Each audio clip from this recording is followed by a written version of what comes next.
Ever notice how ads always pop up at the worst moments? When the killer's identity is about to be revealed. During that perfect meditation flow. On Amazon Music, we believe in keeping you in the moment. That's why we've got millions of ad-free podcast episodes, so you can stay completely immersed in every story, every reveal, every breath. Download the Amazon Music app and start listening to your favorite podcasts ad-free, included with Prime. But remember one thing, that is more than just a tanker of gas.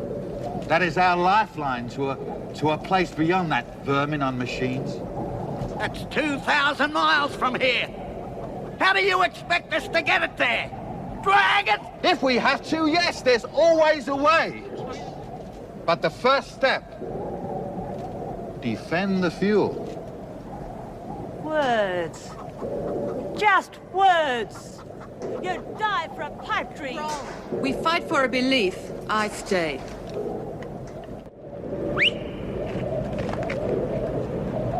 Two days ago, I saw a vehicle that'd haul that tanker. You want to get out of here?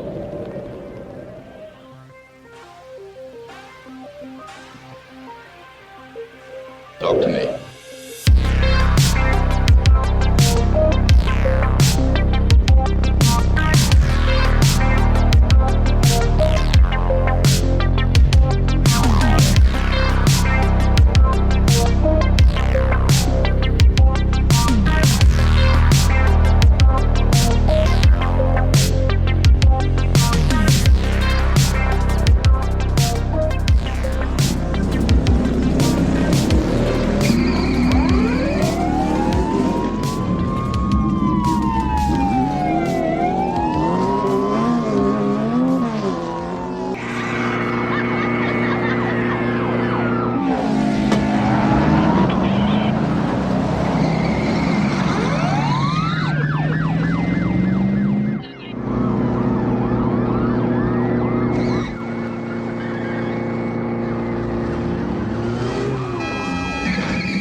Calling all interceptors. Night Riders on the loose, Skags on the road. Rockatansky. Where are you at? Rockatansky, come over. Rockatansky. Damn it, Rockatansky, where are you? Aye. Night Rockatansky in pursuit. What's his last known location, over? 3 miles west of Melbourne. They own him, Rockatansky. I am the Night Rider, born with the steering wheel in his hand, lead in his foot. He's the Night Rider cruising at the speed of fright. This is the Night Rider, and we ain't never coming back. I'm a fuel-injected suicide machine. I'm a rocker. I'm a roller. I'm an out-of-controller. I'm the Night Rider. Corey the Night Rider, it is. Yeah, well, Corey the Night Rider. I'm Night Rockatansky, larger than life and twice as ugly, and I'm coming after you with 600 horsepower through these wheels. She's meanness set to music, and the bitch is born to run. Savage Hall Creek podcast knows me. I'm going to be listening to them. The Toe Cutter knows me. He knows who I am. I'm the Night Rider. I'm the chosen one. The mighty hand of vengeance sent down to strike the on-road where they step up to chum and watch the kid lay down, rubber down on the road right to freedom, eh? I'll see you on the road, Skag. I'm hard on his ass, Rockatansky. Keep it up. Drive him to the roadblock. Block him in. I am the Night Rider. You won't catch me. Oh, no. I'll drive right through this. You're a turkey, mate. All right, it's time to end this, Skag.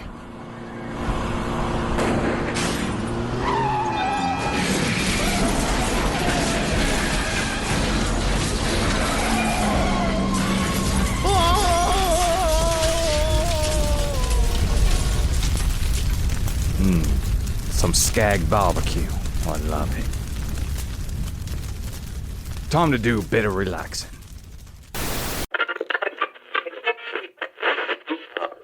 Episode 33, the Savage Action Creeps podcast. Just kidding, we're the Savage Horror Creeps, but This is our special episode. We are ranking all the Mad Max movies. all 5 of them. We have a special guest here. My name's Corey. This is Nate. Hello, hello. And we have Paul here. Hello. Paul. The Grindhouse Good specialist. to be here. Paul, longtime listener, first time guest appearance. Yeah. Absolutely. Welcome to the show. Thank you for So having excited to have you. Yeah, big Mad Max fan. Huh? Love Mad Max. Yeah. Absolutely. Yep. Fuck yeah. All right. And then, so this being your first time on the podcast. Corey, how do we know Paul? Because we've done some pretty cool horror shit with Paul. Well, I know Paul because we've been making music for about 20 years. Sorry. Hard to turn it off. We've been making music for probably 17, 20 years. He's been my DJ, my singer, my keyboard player. He is a drawer. He is a floorer. He is a great best friend. Drawer, a floor. He helped us with our Shining set. Was a That's great kind of what I Lloyd was the looking Barber. for right there. Yeah. He was the DJ at the Witchcraft You say I was place where Floyd we the all Barber? met. Huh? You say I was Floyd the Barber? Floyd the Barber. Floyd the bartender. Floyd The the bartender. bartender. That's right. Floyd When the we- Barber is when we did our Nirvana Savage Horror song. Floyd the Creeps, Barber is somebody else. our might have Savage screwed Horror that up. Creeps show, I will be. where I was the blowjob bear, It was and you nice. were Wendy Torrance, Yeah. and Jacoby, a surprise guest, perhaps a little later, was Jack Torrance, and then yes, Paul was Lloyd the bartender, not Floyd the barber.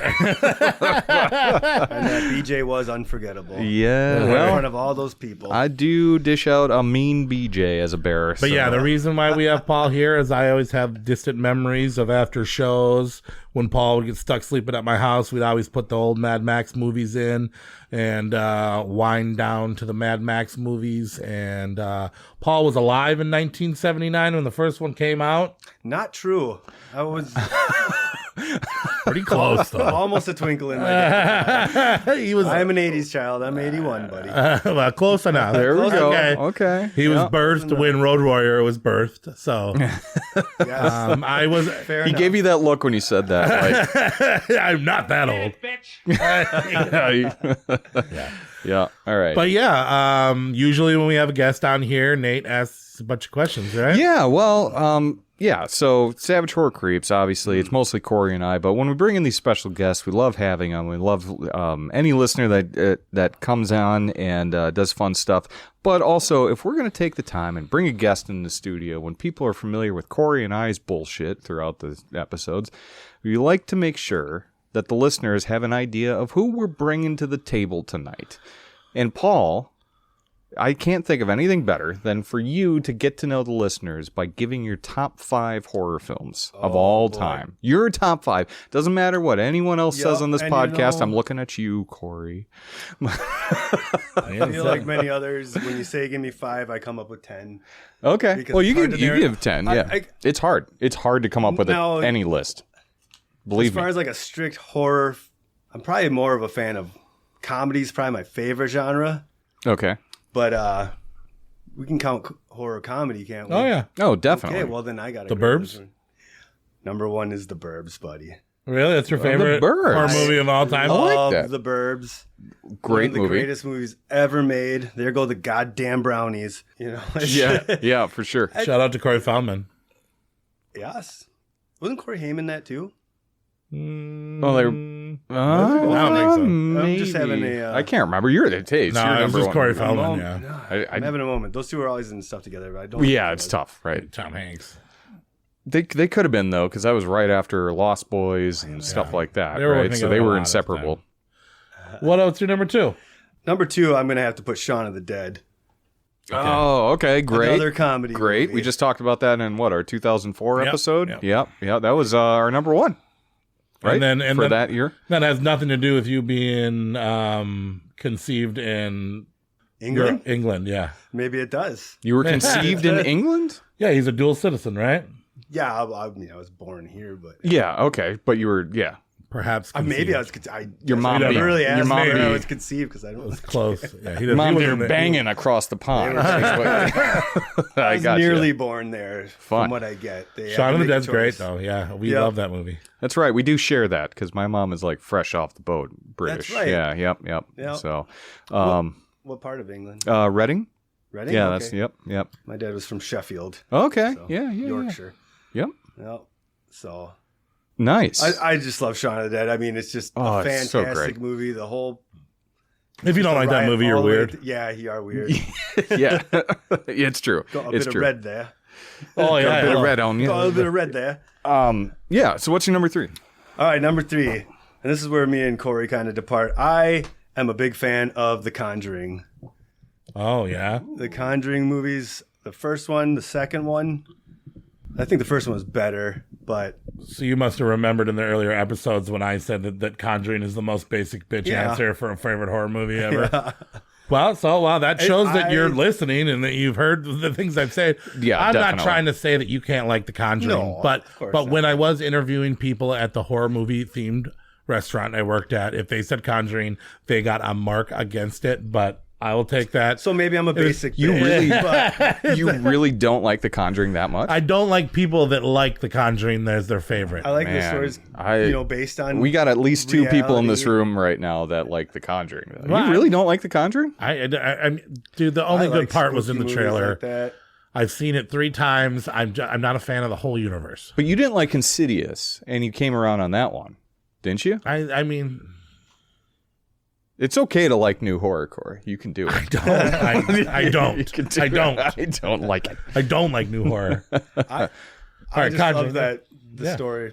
It Yeah. was It's great. a It was well-made spooky. film. I like It's- being freaked out. I like paranormal stuff. Yeah. That's kind of probably my favorite genre of horror would be Paranormal? Yeah. I mean, besides comedy horror, but That's the one that separate those. That's two. the one that freaks me out the most because, like, a killer you can handle. It's physical. You could shoot him, you could stab him, you could blow him up, whatever. Ghosts, I don't know how to party with that. Like, I don't know it's what. Creepy. I don't. Do you call an exorcist? I don't even know where to begin to call an exorcist. I could pick up an axe and at least hold my own or something. Yeah, but not with a ghost. While you're watching it, you're looking into the shadows of your corners of your own house. Yeah. It's my freaky. It's my freaky. one I like hope that. is if I ever encounter Poltergeist is good. Poltergeist is fucking great. But like, what am I gonna do with a fucking possessed clown doll? Right? I can't fight against that. I can't do that. The only hope that I have against the paranormal thing is it's like the ghost from the Entity, where it just quote unquote rapes me. Because have you ever seen that movie? Well, Which it's movie? quote unquote, obviously. What movie? Yeah. The Entity. Entity with Barbara Hershey. I No, haven't seen that either. Oh my god, it's one of my more disturbing paranormal movies that I've ever seen. Yeah. Okay. Yeah, it's supposedly about a true story about this ghost that repeatedly sexually assaults a woman. So it's very intense. Yeah. But like she can't get away from it, and it's a very violent ghost. She doesn't like it though. She does not like it. Yeah. Not Whereas even towards the end? I would be like, oh no, not again. Oh, no, Really? yeah. Oh, Not the third time today. Invisible You always force keep catching feeling me in the up. shower. Full of lube. But yeah, no, she hates it. And it's a very horrifying story because of that, too. Right. Because, it's... Yeah. Who wants that? The content, but, like, she can't do anything about it. Yeah. At least when you watch I Like the Spit on Your Invisible Man. Grave, she's cutting off penises and stuff at the end of that, but yeah. All right, we got The Burbs, Shaun of the Dead, Shaun of the The Dead, Conjuring. Conjuring. What's your number 4? Well, I just added a new one to my list, and I don't know where I should put it. 4 or 5. I mean, maybe they're just not in any super particular order. I'm gonna put They Live. They Live, the John as Carpenter number classic. 4. Yep, Hell yeah. I just borrowed that to you the did, other night, yep, and and you just hell watched yeah. it recently, and I was like, "This is going to be your favorite movie. You're You basically were not Roddy wrong. Piper." It is so good. And then he watched it, and he was like, "That's a pretty good From movie." the second he, for no reason, busts that wall open, gets his glasses, and It's classic. No, that movie was just So you saw it for Fun the first all time the- the other night. Yep. The fight scene. Too long or not long enough? perfect length. Okay, it was awesome. I'm like, Option it's over C. now, and nope, they get back up and hit each other in the face again. Yeah. It was a Love riot. it. I was just like, I gotta tell Corey that this fight scene is I love it. I the love perfect length. I think the creeps might Put the glasses just meet Keith David this fall, so looking forward to that. But yeah, that's awesome. And what's your final film? My final film. My stupid phone keeps locking up. I think I'm gonna say Maximum Overdrive because You like a I've cocaine-fueled watched this Stephen freaking King? movie Yeah. since forever, and it Fuck doesn't yeah. get much better than It's weird. that whole synopsis of a comet's tail going over the earth and Everyone's just going I will say wild. sheer craziness. Plus, There's as much AC/DC good throughout. things to say about that movie as there is bad things to say about that movie. What do you think's bad about it? I mean, it's super cheesy but it's fun. And it doesn't make really sense, and there's plot holes, and it's... but who cares? Emilio Estevez. This machine just called me an asshole. That's right. Yeah. Yeah, the Bible salesman. Yeah. No, Any other it's of a your great favorite movie. horror movies you want to shout out? Oh, Deathgasm is a great movie. Oh yes, some heavy Another metal fun one. horror. See, I like these fun ones. Mm-hmm. You know, I like to chuckle a little bit during. Yeah, it. I love So that you're a movie, little comedy horror. I love it. I love comedy. Yeah. Yeah, and Yeah. but comedy horror is great. Good. I was just I can talk about that one. The Conjuring 2 was great. The Enfield case or whatever. See, this I've is watched a why lot I'm of so stuff about happy that you're joining us this week, because when Corey hates something, instead of going the opposite way, you double down and you bring the sequel to the movie that Corey I put the hates. Conjuring This 2 is right after fantastic. the Conjuring, but there was other ones. 2 was good. It was good because it's again What's next, based The on Nun? based on but the nun in the Conjuring, that scene freaks me out when oof. Then Just thinking about that. And I like that.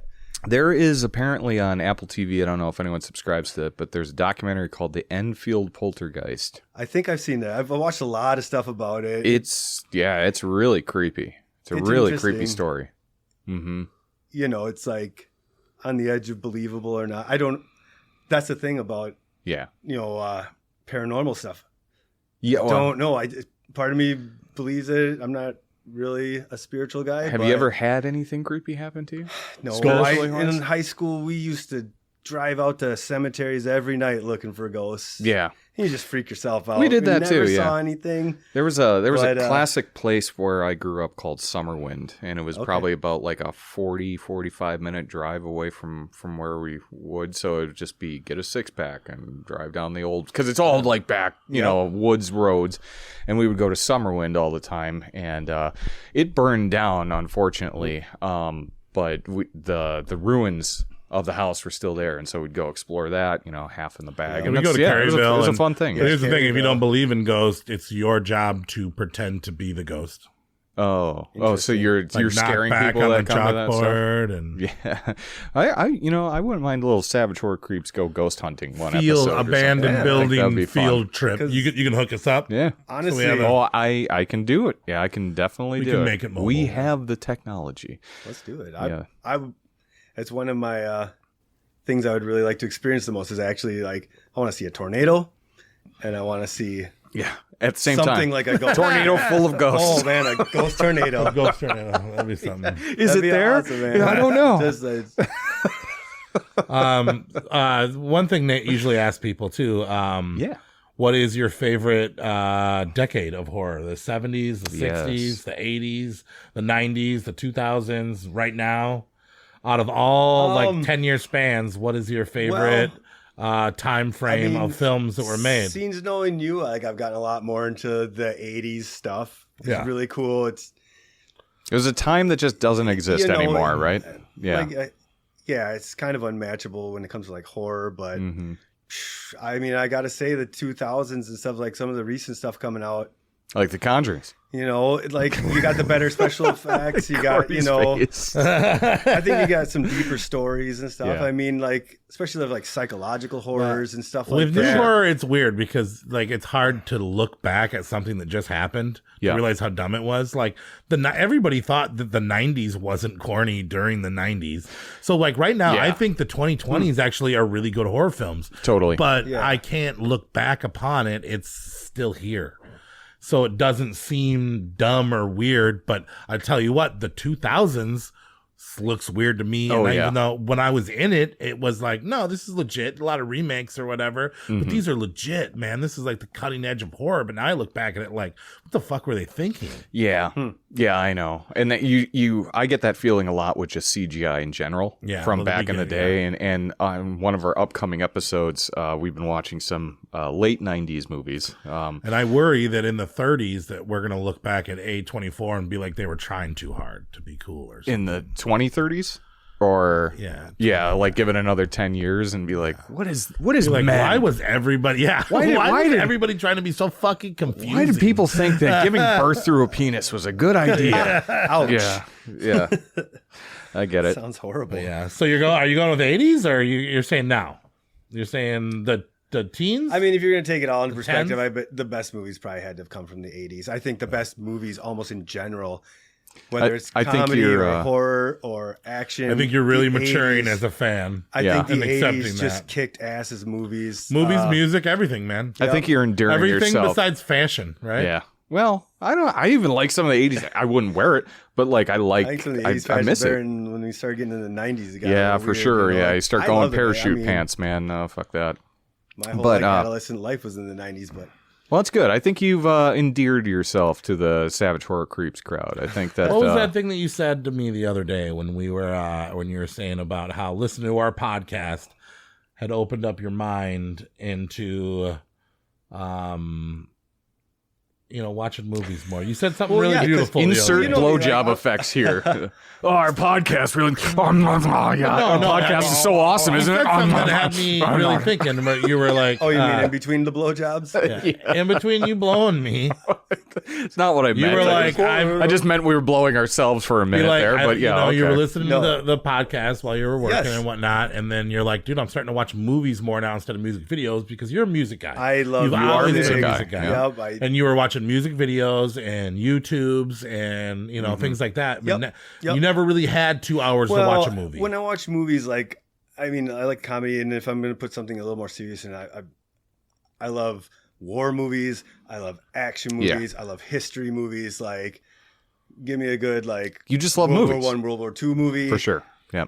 Saving Private Ryan, The Lost Battalion, freaking all those kind of stuff.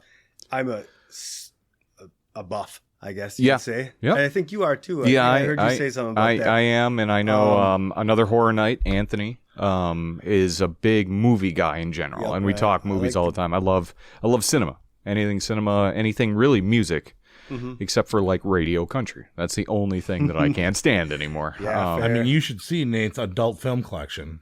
Oh my God! It is some of the sleaziest stuff that you've ever seen. You want little people in gas masks with dildos. It's all in one scene, man. It's some fantastic I love the concept stuff. of actually owning porn because it's so accessible these days. But it's great. It's Look around this room right now in the studio that we're recording in.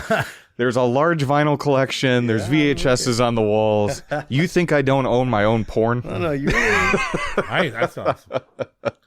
But yeah, so that's Paul. But watching or listening to you guys, horror movies. So I started watching some of these ones that you recommend. Everything from Frank Hooker to Laser Blast. Laser Blast. That was a weird one, but I get the. And those are some of the more like crazy and cheesier ones too. But like I firmly believe that I don't understand why a cinephile would not love horror, because horror inserts itself into every other genre. There's comedy horror, there's action horror, there's horror movies that will make you cry, there is sci-fi horror. It transcends subgenres of horror, enters every for genre. sure. But I mean, like, it transcends just horror. And you can if you want to have a feel-good movie, you could watch a horror movie. There are some out there that will make you feel great. Awesome that we got you to start watching some old horror movies, that you're really digging it, that you're really invested. I got you off YouTube a little bit. I got you into, I mean, like Hasu, he came over to my house. He goes, do you have a copy of Hasu? Fuck yeah. And I was like, I do. I actually forgot I did, but then I looked and I did, and I was like, nice. So you got, and he was like, oh, I haven't seen a lot of these old horror movies. You are in for a treat. That's what I'm saying. I'm literally going in basically a blank canvas, and there's so much, which is great because I need something new. And I was kind of turned off. Probably by like movies like Hostel and stuff like that. I just never really liked. Not everybody's cup of tea. There's the torture porn. So and that kind of stuck in my head is like, that's what kind of horror is to me. Like, it's like, do you want to watch a horror movie? It's like, wait till you start watching but I Spit on Your Grave and Slave to a Cannibal God. I browsed through. I spit on your grave, man. Because I was just intrigued by like how much you guys browsed through it. No one really says that. I was kind of bored one afternoon. I flipped through a couple scenes again, and I realized it wasn't my thing. Wasn't so sure how like those 70s ones went, and they're a little there's rapey, a little. Oh, they are. Yeah, I remember I saw Cannibal and then the old Holocaust Cannibal ones, ago. with the torture Cannibal and the dead Holocaust, animals. I saw that on like Laserdisc when I was in high school. Wow. Cannibal Ferox, did you say? Holocaust. Cannibal Holocaust. Okay, Cut that guy's dick off and rip that turtle open and stuff. Yeah, see, that's the thing I don't get down with in horror is animal killing. I just pretended it was fake. Special effects. I don't think that was. It was not. It wasn't. I do not think it was not fake. It's notorious for that. But they did the right thing by re-releasing that movie on Blu-ray, and there is a cut that you can watch that takes out all the animal deaths in that one because of that's what a lot of people's complaint is about that. It's not the so you're pro censorship now. It's not the rape of a rock. It's not the impaling a girl, through her vagina, through her face. It's not the castration and eating or anything like that. What's the movie? Just scenes of the jungle? No, they walk through. They get to the tribe a little faster because they're not killing animals left and right now. But yeah, that just removes the monkey head scene where they kill the monkey. It removes the sea turtle thing, either the river turtle or whatever, which is good. That's preferred. Well, on that note, that's Paul. That's Paul. That's Welcome, his favorite Paul. movies. Me, I'm 80s and now. I'm a baby in this thank you for joining us for the Mad Max rank. Should we get into news? You want to do some news? Let's do some news. Well, hello, Mr. Fancy Pants. I got news for you, pal. You ain't leading but two things right now. Jack and shit. And Jack left town. First off, what do we got? The critics have watched the new Crow movie, and it is apparently unwatchable. Oh, big surprise. We knew that. We knew that was going to happen. That was going to come. Also new, Hostel has now a TV show in the making. And they're going to be, I forgot what they said they're going to release it on, but Hostel TV show is all good. It's coming out. What are your thoughts? It's going to be, each story is going to be a different story. So it's of an a anthology. different person doing the Hostel thing. So I believe each episode is going to be based on a different character doing a different kill or a different payment or whatever. That's not my favorite TV. Is anthology shows. I like Twilight Zone and stuff like that and all that. But so torture porn, Twilight Zone, you think it's going to be like? Yeah, I mean, like anthology shows are fine, but I'm more of like that for TV shows. I want that constant through line. I want that storyline that lasts all season or something like that. So for me, not great, but I'm excited that Hostel, a TV show, is kind of coming. That's new, coming back. Yeah. Especially when like horror is starting to transcend. It could go either way. The TV market, you got Chucky doing very well. Now you got Hostel Chucky's not doing very well anymore. Well, yeah, but still, I mean, it's been created through 3 seasons. And it was successful. And a lot of people like it. You got Halloween dropping this fall. You got Stranger Things, which is going to release next year, but they're filming their final season as we speak. So, yeah, I mean, it's kind of cool. There's no word on the cast or on the director. So this is pretty recent then. But they're remaking Possession. It is coming. Why? I don't want to either. I mean, but I feel like it's so unknown and it's foreign, and now they're going to bring it up. But I don't know. I'm worried about it. Not a good one. I know that the ghosts in this room are going to have a really hard time not talking about this. But there's another remake that they just announced, and it's being by the creators of Hannibal. But Christine is getting a remake by the creators of Hannibal as a movie. That's right. So weird. If these walls could talk, but they can't yet. So I don't know. I don't know how I feel about that either. I think the first one's still pretty good. I don't think that they can do better, but they're saying that they want to be able to do the effects better on the car and stuff without them. But I think the practical effects on that first one was the real charm of it. Fucking fantastic. They were fantastic. So I don't think. Yeah, I wish we could say more about it and bring in some experts on it, but we can't. So, some part of me really really says, do we just stream the creating of the episodes, because we're doing like more bits and materials, especially what if you're a first time listener, you just heard at the beginning of this episode. We like to do these things, they're fun, But I'm always thinking, like, do we just stream our recordings and just for a little behind the scenes? This is one of those times where I'm like, nope. Yeah. Nope, this is perfect. Yeah, we're old school. There's a little behind the scenes. There's some shit, secrets in radio. I love it. Recent watches. I went and saw The Watchers.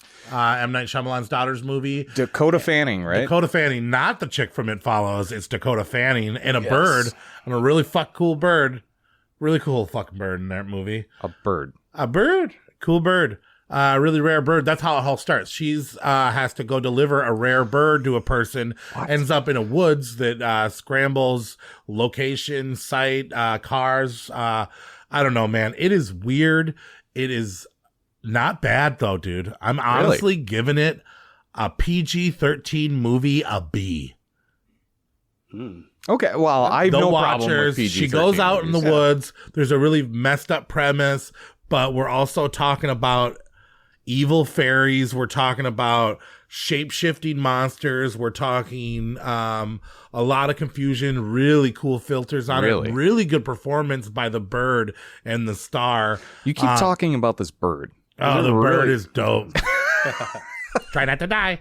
That's what it says. Try not to die. So it's a talking parrot? Well, it's not, but it says one thing. Okay. And it says try not to die? Try not to die. But no. Not exactly a glowing review. I went to it with my daughter. She wasn't liking it, but I kept on, I'm like, are you liking this movie? Are you liking this movie? And she was like, we'll see.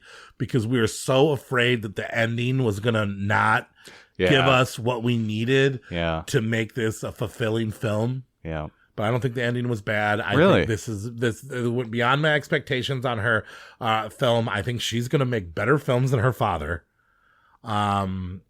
Maybe better films than her brothers. I like this film, dude. Yeah, he's got his whole M. Night Shyamalan's family. He's got his whole, like, out of all the newer Shyamalan movies that have came out, I like Knock at the Cabin quite a bit. Yeah. This is just as good. Pretty dope, huh? This is just as good. I liked it. All right. The PG, it felt adult enough for adults to enjoy. It was scary. The scenery, the woods, the crows, the pond, I haven't seen lights, this excited about a PG-13 Dude, there hasn't movie been a lot of good movies this year. This one, I think, is my number 5 so far. A lot of year left, but okay, so that's exactly what I was going to ask you. Half of the year left. Yeah, but still, I mean, they release a lot during the fall season. But yeah, no, this was an unexpected surprise. You guys should go watch this movie. I want to hear what everybody else thinks. I dig it. I also saw Lowlifes that you told me to watch last time. Oh yeah, how'd you like it?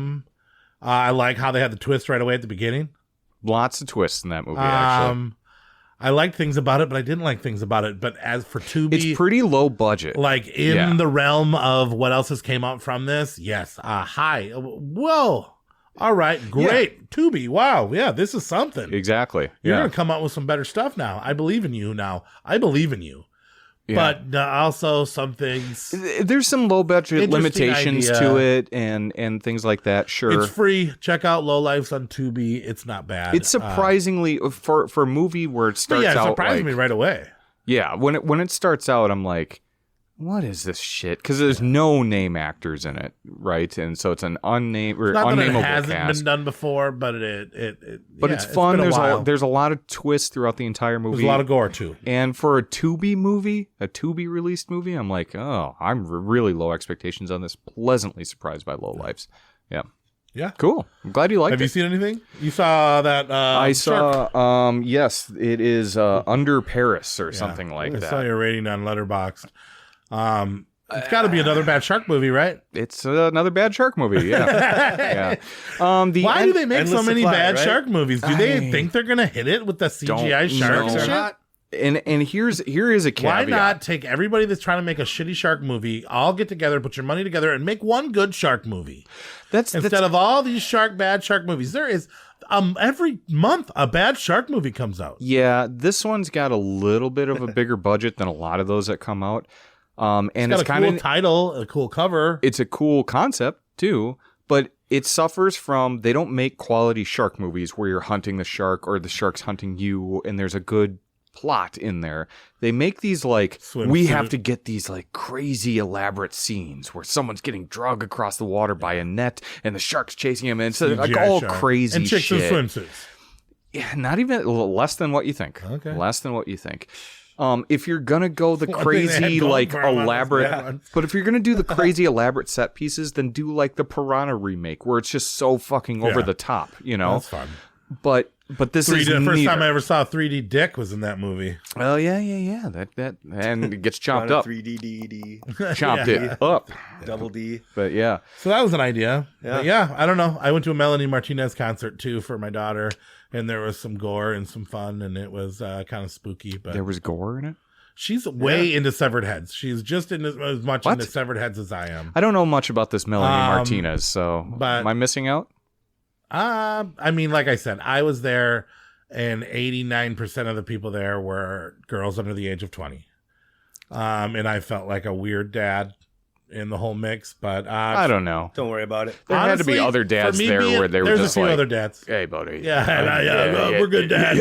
We're good dads. Our daughters are cool. I feel your pain, bro. Yeah. But yeah, she's kind of a BA. She's kind of badass. Okay, cool. Kind of BA. Yeah. Look at you coming around. Look at You're me. going to Melanie Martinez. Look You're at watching me. PG-13 movies. Look at us. Oh, Jesus, how much you've grown. My over God. the All right, years. anybody else? It's devolving. The latest one I've seen, you guys already talked about. Yeah. I finally got around to watching Immaculate. Okay. Oh, I was intrigued by that one. I like What did you stories. I gave it 3 out of 5 stars. Okay, that's pretty much where I gave on it. I think, Letterboxd. too, yeah. It was. Over 3.5. I would say I had higher expectations. It was kind of meh. But you have not seen the first Omen. The new Omen? Yeah. No, I have not. Okay. I have not. That is streaming on Hulu. For those. So basically, Immaculate's Immaculate's all great right. until you watch the better version of It kinda left Immaculate in me the first Omen. wanting So more. if you liked I don't Immaculate, know. I don't know if I'd watch it again. I was Immaculate? don't watch the by the first time Omen. you get to the end of it, it was like they could have done a bit more with Immaculate- It's just it kind of I left thought me the end was wanting. good. Immaculate suffers from that like religious Boring, horror movie where like not a lot happens until the final 20 minutes. Yeah. And then it's just You're- really deep-seated You're religious spending an hour horror. and a half of your life for Yeah. 15 minutes of movie. Exactly. Yeah. But I mean, it's good. It's better than some, you Yeah. know, and it's not a bad movie for sure. But yeah, it's there are better ones, and I agree with you. Yeah. First Omen is much better. You should watch the first Omen when you get a chance. I will. Because it's a lot like Immaculate, but Yeah. better. Yes, yeah. But a little bit better. It's So if you weird that you both were those hoping movies for a came little- out yeah, this year. Well, at Easter. At the same time, yeah. Yeah, a week apart. Yeah. I was just hoping for a little more craziness in Immaculate. And like Then I say, you will it love wasn't the till first end. Omen. She kills the baby. I don't even really get to see the demon child Watch the or first anything. Omen. It's just like, Yeah. So If you want more craziness, watch the first Omen. Yeah. I will. Yeah. Yeah. It's on Hulu, I think, or whatever. I gotta watch But it's Chelsea a first. really well done movie though. Like it's really well done. I couldn't believe how well they shot that movie, to be honest with you. Like that blew me away. Did you say her liver was in the mailbox? No, but I think we should because we have some listener mail. Did you really put her liver in the mailbox? Because I heard that they found her liver in the mailbox next to her spleen and her pancreas. Where are you going? Fucking trying to eat here. Just getting mad, right? Better live her alone. Live her alone. That's right, creeps. We have listener emails, and this week we have just one email, but it's from a person we've never heard before. So thank you guys for emailing in. I love to hear that we're always getting new listeners all the time. And this one is from a person named Tak. Interesting T-A-C? name. T-A-K. T-A-K, oh. T-A-K. Okay. Could be a nickname. I don't know. Could be a real name. Is that a real name? Anyway. Thanks for emailing in, Dak. We're motherfucking you right out of the gate. But he says, hello, creeps. Just wanted to drop a line and say, what up? I first found you guys on Spotify a few months ago and have been a loyal listener ever since. That's right. We're at Spotify, iTunes, all this stuff. Anywhere you get podcasts. I've been binging through all of them, and it's crazy how much you guys have done in a short amount of time. Well, that's very sweet. Thank you. Now that I'm done ass kissing, I did want to write in and talk about the new Alien movie coming up. Romulus. Yeah, Alien Romulus. August 17th, 18th, something around August there. something. Yeah, mid-August. At first, I was not excited about it, but the new trailer for it made me super excited for the new movie. It actually looks intense. It'll be nice to go back to the same style formula that worked well in 1 and 2 before 3 came out and ruined the franchise ever since. Ooh. And then he says, hot take, I know. That is a hot take, man. The next episode we're doing 1997, so... Yeah. Say hi to number... well, maybe. We got some plans. We got some plans for the Alien franchise. Yeah. Yep. That are coming up that I think that Tack will enjoy. Especially since he says, are you guys thinking about doing anything for the Alien movies? We are. A franchise review would be cool, but I think I heard he must have said Nate, say this once. But are they horror? Which I did say that. What do you guys think? The first is a very scary movie, in my opinion. I always go back and forth. Are they sci-fi or are they horror? Or sci-fi horror is the cheap way out, right? I think the first one is definitely a horror movie. Predator and Alien are both on the precipice of on horror and on sci-fi, and I think Alien falls in horror and Predator falls into or sci-fi action. Sure. And I think when you put them together, they're sci-faction. Sci-faction. I like that. Horror. Well, there you go, Tack. But no, the xenomorph monster is a horrific monster and is the star of the series. And unless you're going to say that the xenomorph is not one of the most terrifying monsters, it's a horror film. Yeah. Every single one of them. It's very slasher-esque, that first film. But then so is 3, and he just motherfucked 3 here. But anyway. So we do have some plans for the Alien franchise. More to come on that. But yes, Tack. Whether or not we agree with you or not, we'll find out. Yes, I we will. I think 3 was that fucking bad. I don't either, but apparently Tack does. He says, hot take, I know, so he's very aware. But it doesn't sound like he liked any other movie after that. But the first is a very scary movie, in my opinion. Well, you're right. And it's Sci-faction? It's a Sci-faction movie. Sci-faction. Okay. Sci-faction horror. We're making up words just like you made up your first name, Tack. But yeah. Keep up the fun stuff, guys. Love the podcast. And I look forward to many more episodes. Thank you, dude. Tack. P.S. Did you call the winner out from the review giveaway? I submitted one. I hope it's me, LOL. We did, actually. We announced that it ended last episode. You didn't say who it was, though. Well, because it's irrelevant because I emailed that person, right? Well, yeah, but we got to say who it is. I'm not going to give somebody's email out over the... Oh, fuck. Email. That's the thing, is I'm not going to give a person's email out over the... Okay, I'll do that for the next episode. But here's the thing, Tack, is that it wasn't you, apparently, because you would have. It wasn't you. It was not you. Here's the thing. Here's the thing. It was not you, unfortunately. However, I did email that person, and they didn't write back. They did not write back. So maybe second chance. If they do not respond by the time this next episode comes, that we record our next episode, which would be in a couple weeks. Is it because we added that naked picture of Dracula? Well, I sent that to him as a preface just to make sure that it was a working email, and he said it was and was very unhappy. But if you don't get back to me, though, we're going to have to go down the list. I'm sorry, but that'll be a month of no replies. So I'll email him again. I'll try and be good and get it to that person that did win. But yeah, I check your emails. If you sent in a review, check your emails. It'd be funny if we ended up letting the bot win. that straight from India bots. Oh, bots are terrible on things. I wish they could leave reviews. We'd have a lot more, but yeah. Yes, that brings us to a couple other things. Is that if you want to get in touch with us, we have some social medias out there on Facebook and Instagram. For ideas. We're looking for insults, reviews. We're looking for chime-ins. A lot of times on the show we go, tell us what you think about that. Even freaking Paul here just emailed in, and then all of a sudden we just hauled his ass on air the very next episode. Look at us. Right? Look at us. So we love it when people email in. We love reading your emails on there. So if you do want to email in and get in touch with us, it's savagehorrorcreeps@gmail.com. Again, we're on Facebook, Instagram. You can also send some messages there. Corey will definitely check them. I will see it late. And then, if you would be so kind, rate and review us on iTunes, Spotify, whatever you listen to it on, because it really does help out the podcast. All right. That is it. Moving on. We got to get into our main topic tonight.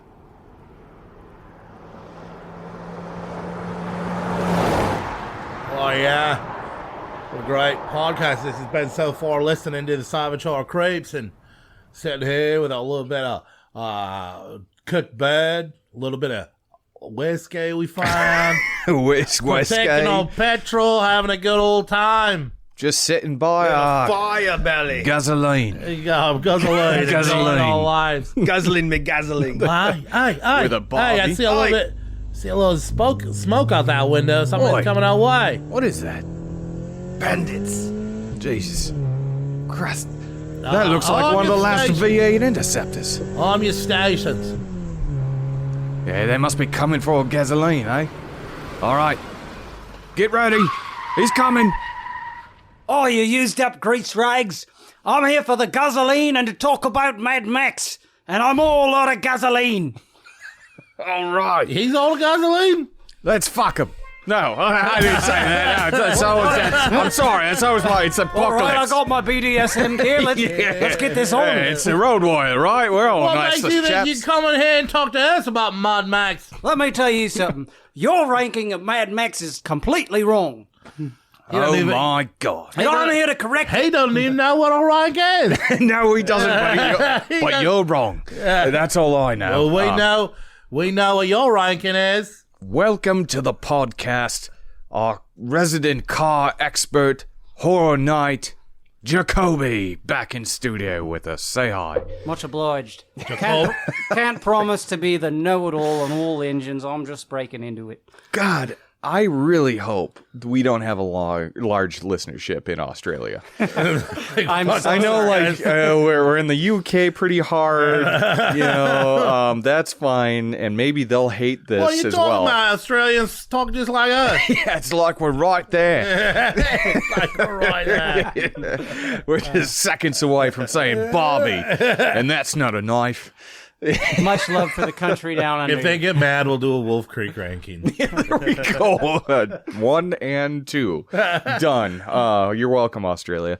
No, hey, Jacoby's here. Welcome to the podcast. He found out we were going to do Mad Max, and I just invited myself. He's such a car junkie. We said, yeah, you can come here and talk about cars. And then we said, well, if you're going to come here and talk about the cars, you might as well talk about the movies, too. Yeah. Paul's got a boner for this.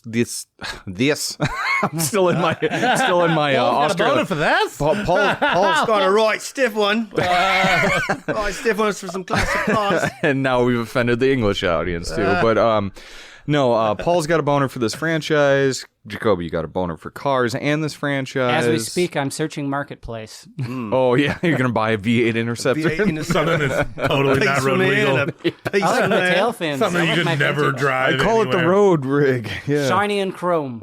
Yeah, there we go. Thank you for joining us. Welcome. Have as much gasoline as you like. We're all in enough to live. Just enough to live. We'll give you enough to live. Yeah. And since we're talking the Road Warrior soon, getting those assless chaps, boys. Yeah. Almost wore them. Yeah. I told Paul I was going to be in mine. In the Road Warrior. A lot of assless chaps, yeah. It doesn't ruin it for me. Why? Don't you just love that character Wes? I just assumed that whatever happened to cause the apocalypse destroyed all of Could you imagine how much sand would be? Yeah. Oh, the logistics. Like, did I have a hairy butt crack? And if I was riding a bike with those... Oh, there'd be no survivors if it was the apocalypse and you were running around in assless chaps. Oh, my butt was People would be tripping over your ass hair left and right. Jesus Christ. You know, I really like the bondage gear. It sets it apart from anything else that's post-apocalyptic. And there's a charm to it. It's like, that's Mad Max. Yeah. There's more hot guys than there's hot chicks. Very Rob Halford.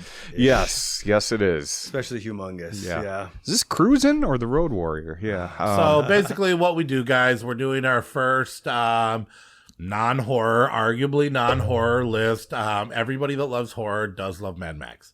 Me, Nate, and Paul submitted our list on our ranking of Mad Max. Jacoby was a last-minute ad, so we didn't actually incorporate his rank. Thank goodness. He's going to share with us his rank later, and you tell me if you agree if we should have added his on there or not. But before we get into it, we submit a list. We add them up together. We came up with a top 5. Not a very big list, but these movies are all fun and there's lots to talk about, so I'm sure we'll have plenty of content. But before we get into our top 5 definitive list of the Mad Max series films, Nate's going to tell you why he thinks that this series fits for the savage horror creeps. Well, we debated this a lot off air after last episode when we said we really wanted to do this. We really want to bring Paul on for this. And but it's like, okay, we're a horror podcast. We go deep on some really obscure horror movies. And now it seems like it came out of left field by going with the Mad Max franchise. Even though I agree with you 100%. I kind of feel like horror fans love the Mad Max franchise too. And there is a lot to deal with it. And whether they know it or not, there's so many similarities between horror movies and the Mad Max franchise. So first of all, the setting, right? Post-apocalyptic hellscape. Say that 3 times fast. Post-apocalyptic hellscape. Post-apocalyptic hellscape. Yeah, you almost lost a tooth on that one. Yeah, I heard it. But the world as we know it, pretty much gone from all resources. Was it atomic war, global warming, World War III? No one knows. It's never cleared up in the franchise, right? I like that aspect. Is it never cleared up? Was it nuclear war? So the comics. I think there was a nuclear so there's winter. Comics, sure, in the comics, but yeah, did not know that watching this franchise. They mentioned the nuclear war, that when the nuclear winter, it was between Mad Max and the first Mad Max is right regardless. We'll get into the continuity of the timeline later. Atomic war, global warming, World War III, whatever caused the post-apocalyptic hellscape, nailed it that time. Those are all real fears we're talking about in today's world right now. So it is kind of like, we're all like, are we going to war with Russia? On a real horror thing that happened in 1973. Are we going to start launching nukes? Yeah, people started limiting gas for emergency vehicles. The Cold War was relative back then too. I think that was a little bit into the 80s. Probably that Road Warrior time frame is. There was no welfare. There was no assistance. So people had to resort to crime and murder to survive. I mean, that's terrifying. That's horrific. That's horror. And that's what this franchise encapsulates with the setting, is that anytime you go into the wasteland, you could be attacked by anything, anyone, at any time. And that's kind of horrifying, first of all. Second of all, the characters. These are not normal film characters, okay? Humanity's gone. Everyone, including the heroes, behave like feral animals than people. They're ruthless, they're violent, they're vindictive. You see torture, cannibalism, slavery, BDSM, all sorts of different things, but not normal characters, even the heroes in this film. People are reduced to breeders in Fury Road, a theme you see in movies like Don't Breathe, a horror movie, right? That's got a breeder in it, unfortunately. Mad Max has a character storyline that rivals some revenge horror films. It's got a sense of brutality to it. Max's wife and child gets murdered, and his friend dies in a very violent way in the first film. Yeah. And we'll get more into that as we talk about the films. Even in the newest movie, a dude gets 5 parts of his body tied to a bike, and they rip him apart. They rip him apart. That's After exactly. Yep. Beat each other for the chance to do arms ripped off. Furiosa arguably has some of the most sadistic characters in the franchise because they're ripping people apart.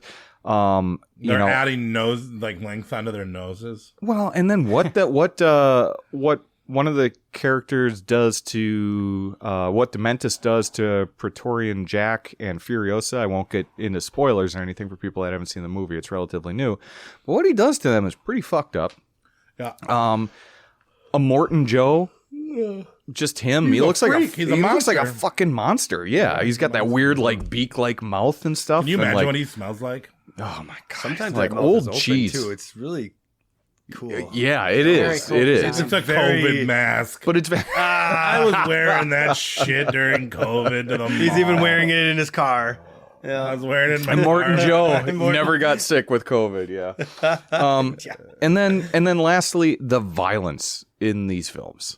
Okay, everyone thinks that it's action-based, it's very fun.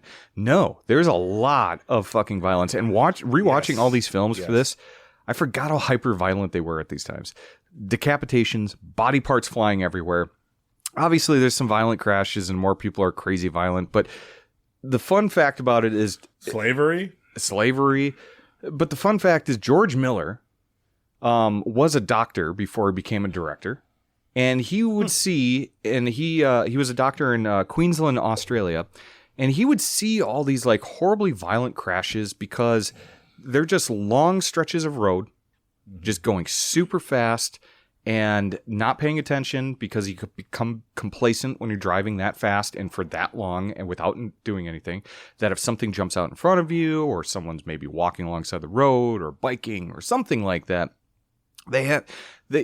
he would see all these horribly violent stuff, and that gave him inspiration for some of the car crashes that you see in the first 2 films in this franchise.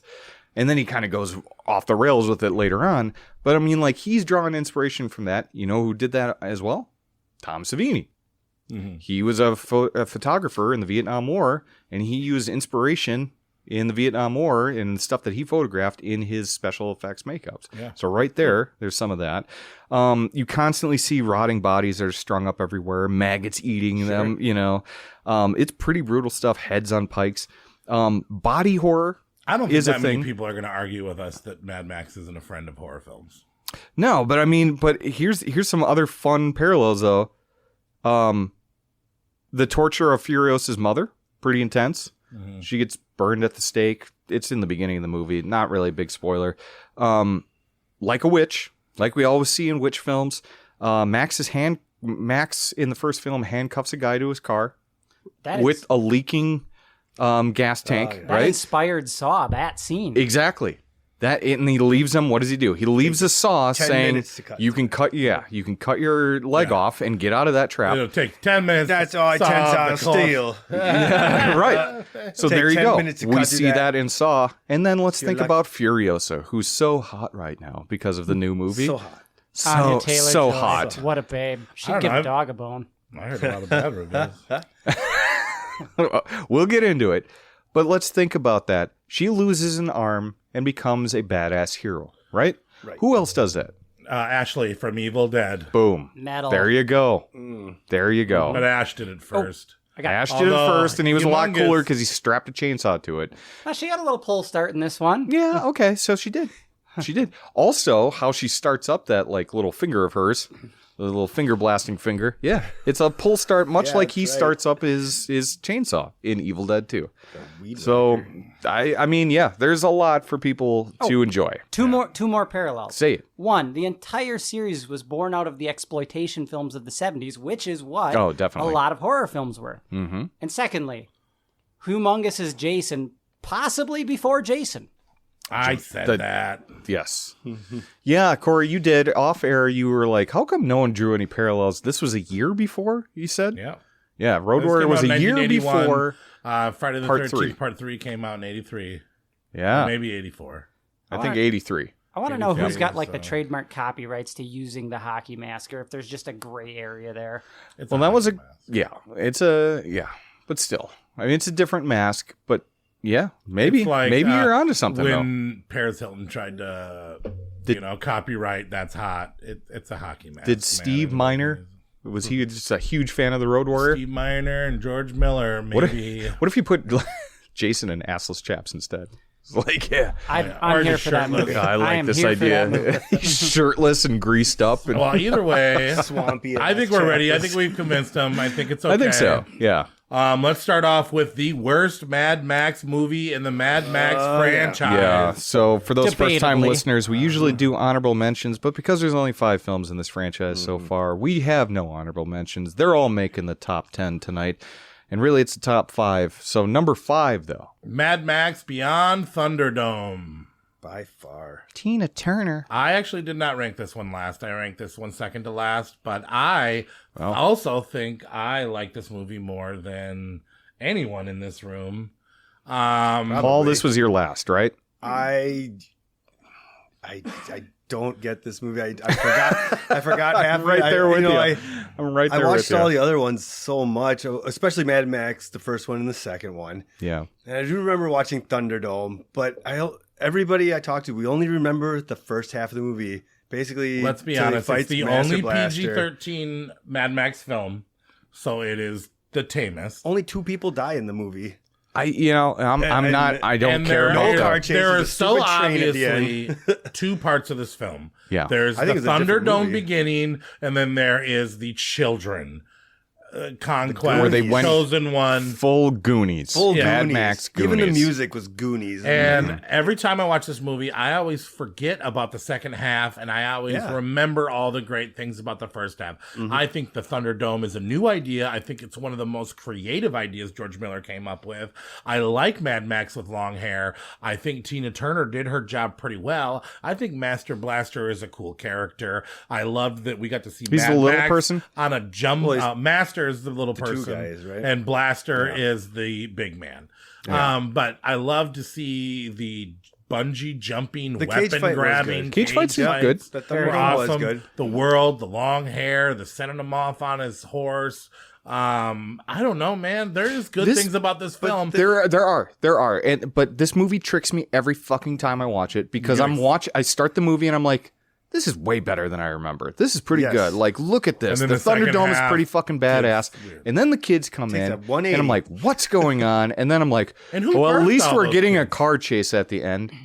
And then it doesn't really happen at all. We forget about Bartertown for half a movie until they go back at the end. It's just like all about getting on some airplane in the desert and flying away. Yeah. And he's the walker. And it is the most different, and it didn't work out, and I think most people in the world felt like it was not a Mad Max the movie that they just shoved Mad Max into. It feels well, okay. This film is supposed to take place in 2002, 2001.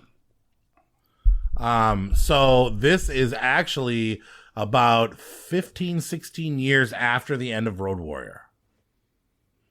Wow, that long? It's supposed to be the end of his character arc. How do you know the timeline on that? Well, I watched a bunch of YouTube videos. Yeah. Oh, okay. I know when everything happened. So now, I want to go back to something before we get too far into this franchise. So did you guys read the comics then? Because I have no idea what the comics are. There's a motion picture comic show. To find them, but okay. There's a prequel to Fury Road. Oh, okay. Yeah, there's old comics and there's tons of comics, but there's actually a motion picture comic cartoon that talks about in between, I think, Road Warrior and Beyond Thunderdome. But yeah, if you look on all the... it's akin to the Star Wars holiday special, pretty much. Like it's up there. Well, yeah, something like that. But I don't know. So, first of all, let's talk about what's good about Thunderdome. Okay. The Thunderdome. Mad Max is... He's not as badass as he is in the other films either. No, he's much a little softer. bit more cranky. He doesn't. Maybe have enough that time grit. has passed. Maybe he's over. He's over the death of his family. Yeah, a little less fatalistic, maybe. Yeah. Yeah. But I don't know. I think the villains are good. I think the weapons are good. I think the world building is good. But yeah, they kind of took us to this soft PG-13 child lagoon fucking world of children in the past. And who birthed all those kids? Do they say? Yes, Savannah. I think she's looking pretty good for birth 1,000 kids. Yeah, no shit. There's a lot of kids. There's a lot. And there's even more near the end. There's babies in there. So, I don't know. Babies having There's babies? babies amongst kids. And the oldest people there seem to be about 18. Mm-hmm. It's weird. Look, if there's one thing I've learned from Teen Mom, radiation. I want to give George Miller credit for trying something new, but maybe not to end the trilogy. Well, I wonder if it on that note, it wasn't that good, so they didn't want to do any more after that or something. But he started making like different movies like Witches of Eastwick and things like that afterwards. Happy Feet in the early 2000s, the which is reason why we fucking didn't weird. get Fury Road when we were supposed to. So I have something to go on that. Why do you love it? Why do I love it? Well, do you love it? I'll segue into that. Now, I love the fact that it kind of expands the world more, and I totally get where the kids are coming from. It's kind of cool to see this isolated tribe of children and their view of the world, having not had any adult figures tell them what the world is. They've kind of messiahized this captain. What is it, Captain? The Walker. Captain Walker. Yeah. This captain that they see in a viewfinder thing. So I love how it expands the world. The reason that it came to an end there and we had like a 40-year gap between movies is because ultimately George Miller was capping off Max's trilogy. Right. He needed a redemption arc for Max because at the end of Road Warrior, he's still just a guy that's out for himself. Yeah. Right? Yeah. Love it. So they needed a redemption So is arc. everyone else in this entire franchise, though. Yeah. Was that? Everyone else in the a entire person out franchise for themselves, is... except for the children, I guess. Except for the people. They will be. Yeah. But anyway, sorry, go on. I didn't mean to interrupt. But I just love the way they've created this world. I'm kind of jumping ahead and They back created on a this. world to not expand the world. I want to see more of this world, which is why I like part 3. You get to see Bartertown. You get to see this oasis where everybody should just go live and not leave, right? Yeah. But I like this movie for the reason. One of the few negatives I'm not as big on Furiosa. Okay. Furiosa, here's my gripe, and I'll get it out of the way earlier. They don't expand the world. They visit the same 3 towns that are mentioned in Road Warrior. I want to see more towns in this world. I want to see more There of this aren't world. more towns. Yeah, well, I mean, maybe. I don't know. Well, they visit Sydney towards the end, spoilers, which is kind of cool. Mm-hmm. You get to see Yeah, the I cityscape I like the whole, like, they're living in the abandoned buildings at the very end of it. I was like, oh, that could be a cool 4th film. Mm-hmm. But yeah, I don't know. It's just like it's 5 movies far, of far away desert or whatever it is. I want to Mhm. see like what's it by the coast, you know? Yeah. And then like what did they We don't need another hero. That song is Here we go. amazing. God We bless don't Tina need Turner. another way Max bless Tina Turner. home. Negative. Ghost has a badass cover of that song, by the way.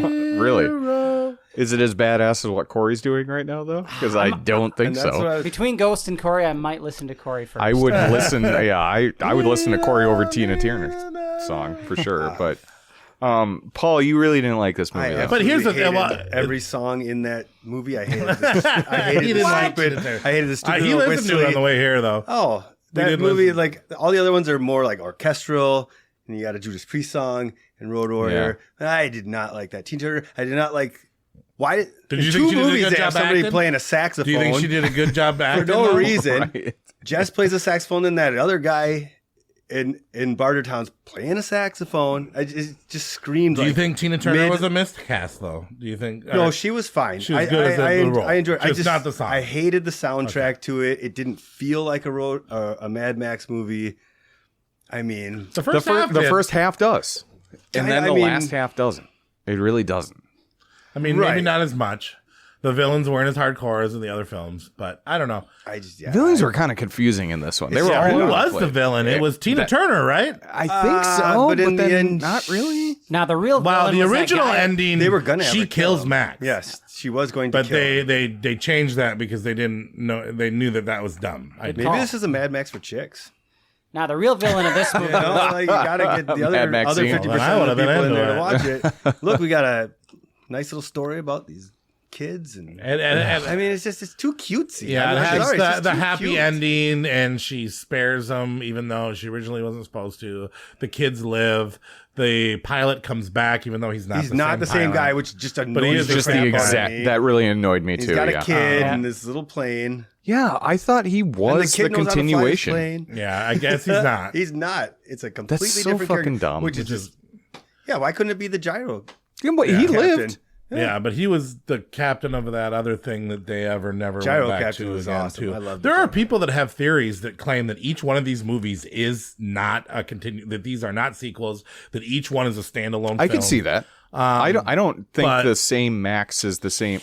Like from Road Warrior, from Mad Max, I don't think he's the same person. He is. I mean, I know think it's that- Max Rokitansky, but yeah, Because in the beginning, But of are Road- they alternate universes and stuff? We'll get more into that. I guess. Sure. Well, at the beginning of Road Warrior, this is why you could watch Road Warrior and know what happened in Mad Max because they synopsis the whole. Yeah, they First do. one Oh, in the they do. beginning, I they forgot tell about the Before that. we get You're too right. much into Mad Max and Road Warrior, But let's keep talking yeah, about Beyond Thunderdome. Jacoby, The you had something Thunderdome to say? fight was cool though. Well, It better be about Thunderdome. Couple things. The real villain of this movie is that dude with the mannequin on his back. Oh, the coolest villain? Maybe. Wait, dude, but not the main villain. I could not stand that guy. Not the main the guy with the guy. The most impractical costume and the most annoying. I hated that guy. Right? I didn't hate. I that hated guy. that. I hated that stupid end when he's hanging off the side of that train. It was just over the top and Disney-ish. It was just stupid. It was too cartoony. I agree with you. Nobody got run over by Tina anything. Turner was Nobody the main villain. I liked it when Master the kid got Blaster sucked in was the the sand. secondary villain. And then the third villain was the MPA who made him make a PG-13 Mad Max movie. So Blaster was the cognitively disabled guy. Yes. Right? The Blaster was the big chunk kill, of yep. this movie, right? Yeah. Or not chunk. Master Blaster is them together. Okay. Master is the little guy on the guy's shoulder. Blaster is the guy's on the shoulder he is. Right. So Mad Max fought Blaster, but not Master. And then Master was a bitch. And then he turned out to be even like We got like in prison with a the pigs. nicer bitch at the end. Yeah. All of a sudden he's on there. So, Still a bitch. Yeah. Once a bitch, always a bitch. So the worst Mad Max movie, I think it's been decided. Yeah. Yeah. And Tina Turner. go a long How do we time feel before about I Tina watch that Turner again. in this? Well, I mean, she's awesome. She's awesome. You think she's awesome? looking good. So the reason she was cast is because while they were discussing making this movie, they wanted a character that was self-made, somebody that started from nothing and rose to like power. And they kept tossing around the name Tina Turner, like, because that's we need a person like Tina Turner. And they're like, well, why don't we fucking ask Tina Turner? Exactly.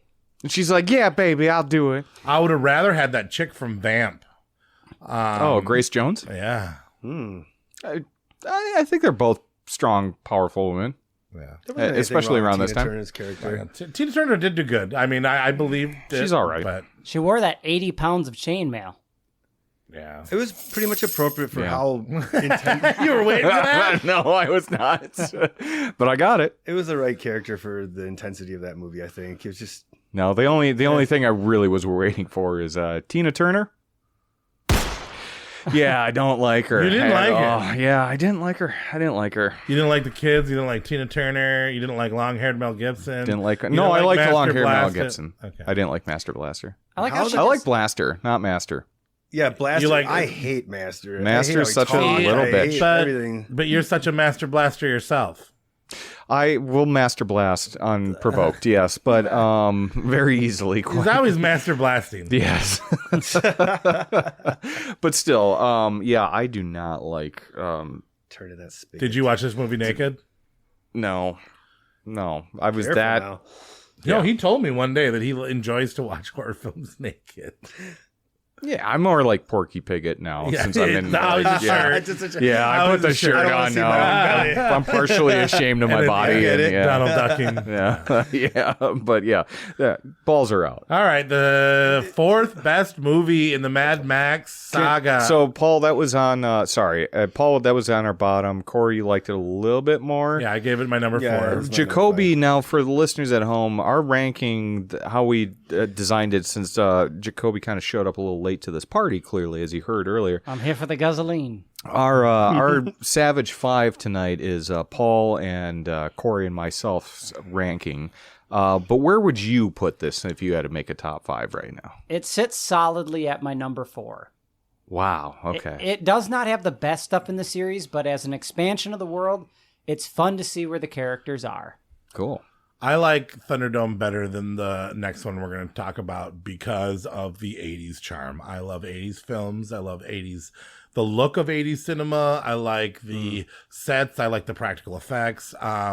I still will enjoy sitting around watching a movie made in 1989 over a movie more modernly made just Sure. because And it was CGI made in the heavy. 80s. And that was, Yeah. these two were really close for me, but I picked this one just because of the 80s charm.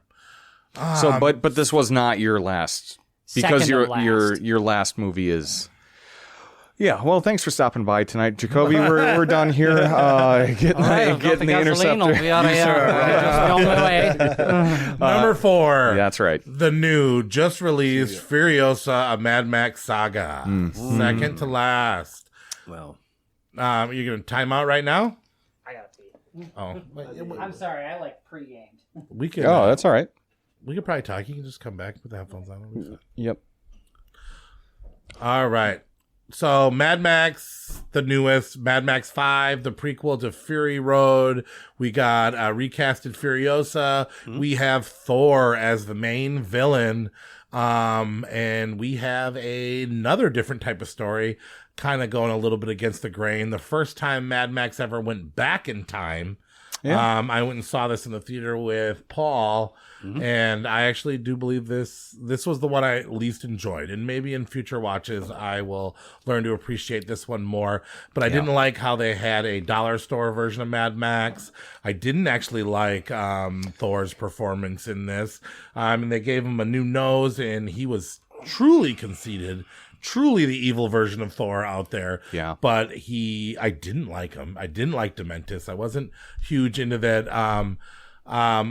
This leads up immediately to the second where Fury Road starts, which I wasn't expecting to happen. Yeah. Yep. I didn't think this was going to go to the second when Fury Road started. We have a lengthy film. It's about 2.5 hours long. And like I said, there are good things about this movie, but when we're looking at the companion to Fury Road is action through and through. And this one, you gotta wait for the action. There's a lot of backstory. Nobody fucking likes prequels. I understand sometimes there's no options, so the only way to give somebody more content is to go backwards. But that wasn't the case. They could have went forward. They could have told what happened to Furiosa after Fury Road. I would have rather had that. I don't think it was time to go backwards. I don't think that it was as high octane as that. I do think it was a good movie. But if you watch Furiosa and then Fury Road right next to each other as the second block of Mad Max series, I would be Mad Maxed out after 4.5 hours. But that's my opinion. I've always said that I never needed a Furiosa backstory. When I heard this, because that was always planned when Fury Road was being filmed, is that he had this idea for the film. But he didn't want to release that first. He knew he had to give him Fury Road first. Which is fine, but I was like, I don't need that. Mad Max is still... This is a series about Mad Max, not Furiosa. This feels like a movie that would come after like 8 movies in the franchise of Mad Max. Not this early on, the fifth film. So you could say it's ahead of its time. Oh, God. All right. But here's the thing that I think listeners should know. If you want a quick summary of what to expect going into this film, because I think I've only seen it the one time, and I think Paul's seen it twice. Paul's seen it twice, but I've only seen it the one time, and it didn't live up to the expectations that I thought for me. But I think one important fact to know is that Fury Road is an inflated road warrior, whereas Furiosa is an inflated Beyond Thunderdome. And I know I gave a lot of hate towards Beyond Thunderdome just a little bit ago. I definitely like Furiosa, but I think it is more in spiritual, akin to or off Beyond Thunderdome than it is character. Fury Road, for sure. You're not going to get a second Fury Road with this film. So I think that's really important to know going into it. Paul, what did you think about it? Because you saw it twice, right? I loved it. But how'd you feel after the first time, though? After the first time, I thought it was really good. It seemed a little long. Yeah. At the first time. Because it's 2.5 hours. This is the longest Mad Max film. Yes, it was. But I will tell you this. And the slowest. Halfway through the movie, I had to pee. I couldn't find a time to get up and go take a piss. That's how into it I was. You wouldn't leave even on the first time watching it? Really? No, the first time watching it. The first time watching it, I didn't want to miss any of it. Like, that's how into it I was. I like the backstory. I think Furiosa is a strong female character that's not over the top. She's a human. She gets her ass kicked. She kicks ass. Yeah. She has a great character arc. I think I like. There's plenty of action in the movie. I don't know where you're coming with. There's no action. There's in the a movie. lot of action in the film. But there's slow parts in between all the action. It's not. I mean, what? I think it's world building. It's a lot of world building. Pretty quick, they go to the Citadel. They start getting into all sorts of action. There's a lot of action. There's not a lot of car action. But see, I would think in this film. Here's my take. I think I would like to sit down and watch Furiosa right into Fury Road, and I think it would be a great 5-hour freaking movie because it just keeps building up. And that story, that's true. I think it's a great side story, much better than a lot of these Star Wars side stories and stuff like that. 100%. I think it's a great character. There's a lot more world than just Mad Max. Mad Max's area. The whole world is devastated. What did Star Wars do to Mad Max? Well, what has Star Wars done for the world in the last 50 years? If you're going to complain about a side story, I mean, the greatest villain of all time. You do get a little hint. Andor's good. You get a little hint of Mad Max in Furiosa. I believe that's him standing. Oh yeah. He's watching. Yeah, that is. He sees totally them, him. and then he and then doesn't save the her. end would roll right into Fury Road. Soon, when it comes out, I'm going to watch them back to back. I think that's a fun double feature because you're right. It is escalating. And then Fury Road, like we've talked about, is basically one big long car chase, right? For an entire 2 hours long. But it's justified if you were to go through, and I have no problem with a 2 hour long car chase. But it is justified if you just spent 2.5 hours with Furiosa world building. Like this movie does, and then all of a sudden you get your goods. Pump my fist in the movie theater, so I had a great time. But I like action movies. I like high intensity stuff. I didn't mind the story. The second time I watched it, it didn't seem like 2.5 hours. I think we should go ahead and say that none of these movies suck. None of them suck. You're right. You think Beyond Thunderdome sucks? I always think Beyond Thunderdome sucks. I don't think I'll watch that one. I think it's by far the worst. But yeah, I don't think it's. But all these movies are good. And Furiosa, I'm not a huge fan of. I am a little bit more critical of newer films, but this movie was good. It just. I don't think it matches up to the next. I don't think it matches up to the next three that we're going to talk about.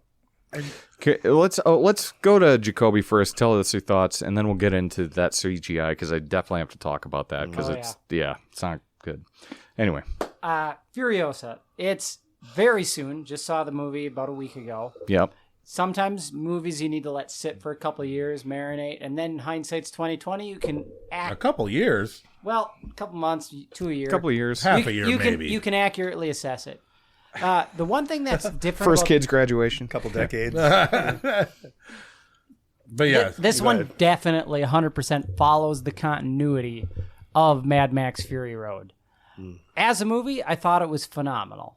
I love the story of Furiosa. I'm just gonna say a thing about Fury Road. Fury Road is Furiosa's movie. It's just piggybacking off the name Mad Max because. Sure. This is the world that George Miller created. Mm-hmm.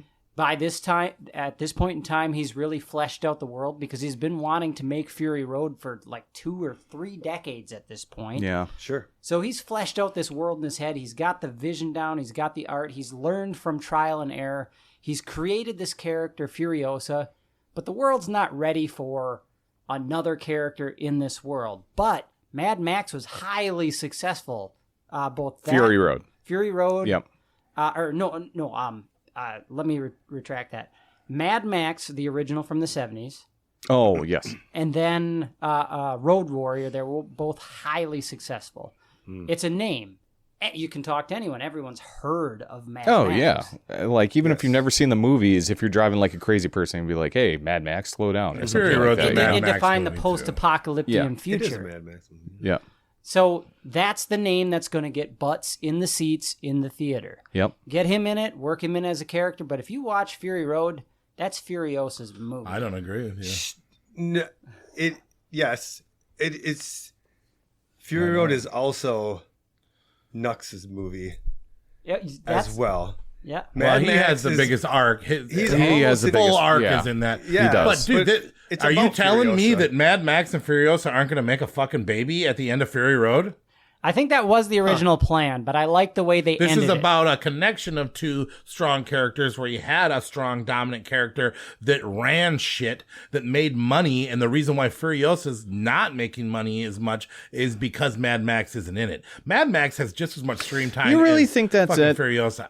People love Anya Taylor-Joy. I love her. I love Anya Taylor-Joy, and I do not dig her in this movie. This is one of my least favorite performances of her. No fucking lie. I like the kid version of Furiosa better than the teen version of Furiosa. I agree with you there. I'm not. I think it was a more one of my interesting favorite story. female actors, but this movie lacked tremendously without the presence of Mad Max or a strong male character. These are male-dominated, male-orientated movies. But and then you give us... Yeah, but you don't give us a male. What is female, so great about? They chant Furiosa, Furiosa. What is so fucking great about her? I mean, what makes her so fucking cool? She has one arm. Yeah, bitch got a nasty arm. Yeah.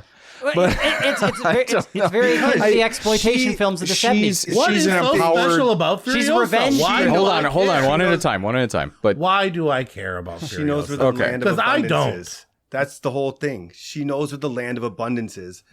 They want to get to where she came from. That's the whole reason they kept her and wanted to do anything with her. But it doesn't exist. It does exist. She's a farce. They go past it in Fury Road. Where those but it's gone. People it is are wiped like out walking on point. sticks. That's the land of abundance. Yeah. It's gone. Yeah. It's poison water. It's all she has no real worth. Yeah. But and I'll fuck her up. If she steps to me, I'll fuck her up. So maybe it was just a wild goose chase. Maybe they're going after something that didn't exist. I'm just saying, Mad Max is such a fucking better character than Furiosa. I love your stance. Let me step this back by making a How horror can you comparison. even say that she is as important as Mad Max? Here's how.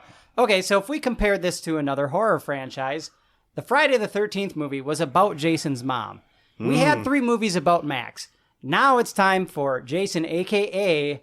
our Furiosa, to step into the spotlight and take the series over. Yeah, you're saying that Jason is Furiosa. I'm just saying, if a series can start out with one character and another one can take the franchise, I bet you $1 million there will not be another Furiosa movie. That's exactly why you don't need another one. It just explained who Furiosa But there was. will be another Mad Max movie because people want Mad Max. Because people love Mad Max because he's a fucking amazing character. Yes. And he was all the way through Fury Road, so he can make another movie with Mad Max in it. You don't have Mad Max doesn't end at Fury Road. I don't know if this is still the case, but Tom Hardy did sign on for a 3-picture deal, including Fury Road. I'd like to see more Tom Hardy Mad Max. Yeah. Wastelands is supposed to be made, and there's some other plans to make stuff. But from what I understand from the box office and Furiosa, all future Mad Max movies have been. It's not that it didn't do well. It's just they spent so much fucking money on this one, and it didn't make the money back. It still did very well. Last still year it was Barbie successful. and Oppenheimer, and then this year it was Garfield and Furiosa, and nobody gave a fuck. And Furiosa, if it would have been Mad Max and Furiosa's baby movie, the sequel to Furiosa, that movie would have been out. Just like you said, if it was Fury Road, the money would have been in there. But it was Furiosa, a Mad Max Saga. Mad Max's name is in the fucking title, and it's not. He's in it for 1 second. Okay, you have a valid point. The great thing about Mad Max, though, is he's episodic. Every movie can be self-contained. And I would love to see Max on more adventures. Yeah. He's had his arc, but let's go see what else is in the wasteland and what he can do. And that's fine. Mad we got Max that with is Furiosa, the Ashley right? character. You know, he is the Jason character. Mad Max is an iconic character that will never die. Furiosa is a secondary character that got a prequel movie. Here's the thing, though, is I think the studio is looking at Furiosa and they're saying, we need to make as much money as a fucking Transformers movie. Or some like big, epic, long blockbuster. That's just not the fucking case. They got a big budget to make this movie. I don't know why they use so much CGI with all this fucking money. They use less money. But they totally would have. And it would have been a success if they did use much less money than what they did. But they got this huge budget. They made this great movie. But I think the studio expected like this huge return on it. And they expected, Transformer Marvel fucking numbers. Yes. And like a Mad Max movie is never going to pull that in. I'm sorry. And that's not what a Mad they're Max not movie at that is supposed level. to be. And I think those movies, I don't like them. Well, I like the Marvel movies, but like I've checked out basically since Endgame on Marvel. And the Transformer movies, fuck those movies. I wipe my ass with those movies. Sorry, that's just my opinion. But those movies are still huge blockbuster moneymakers, right?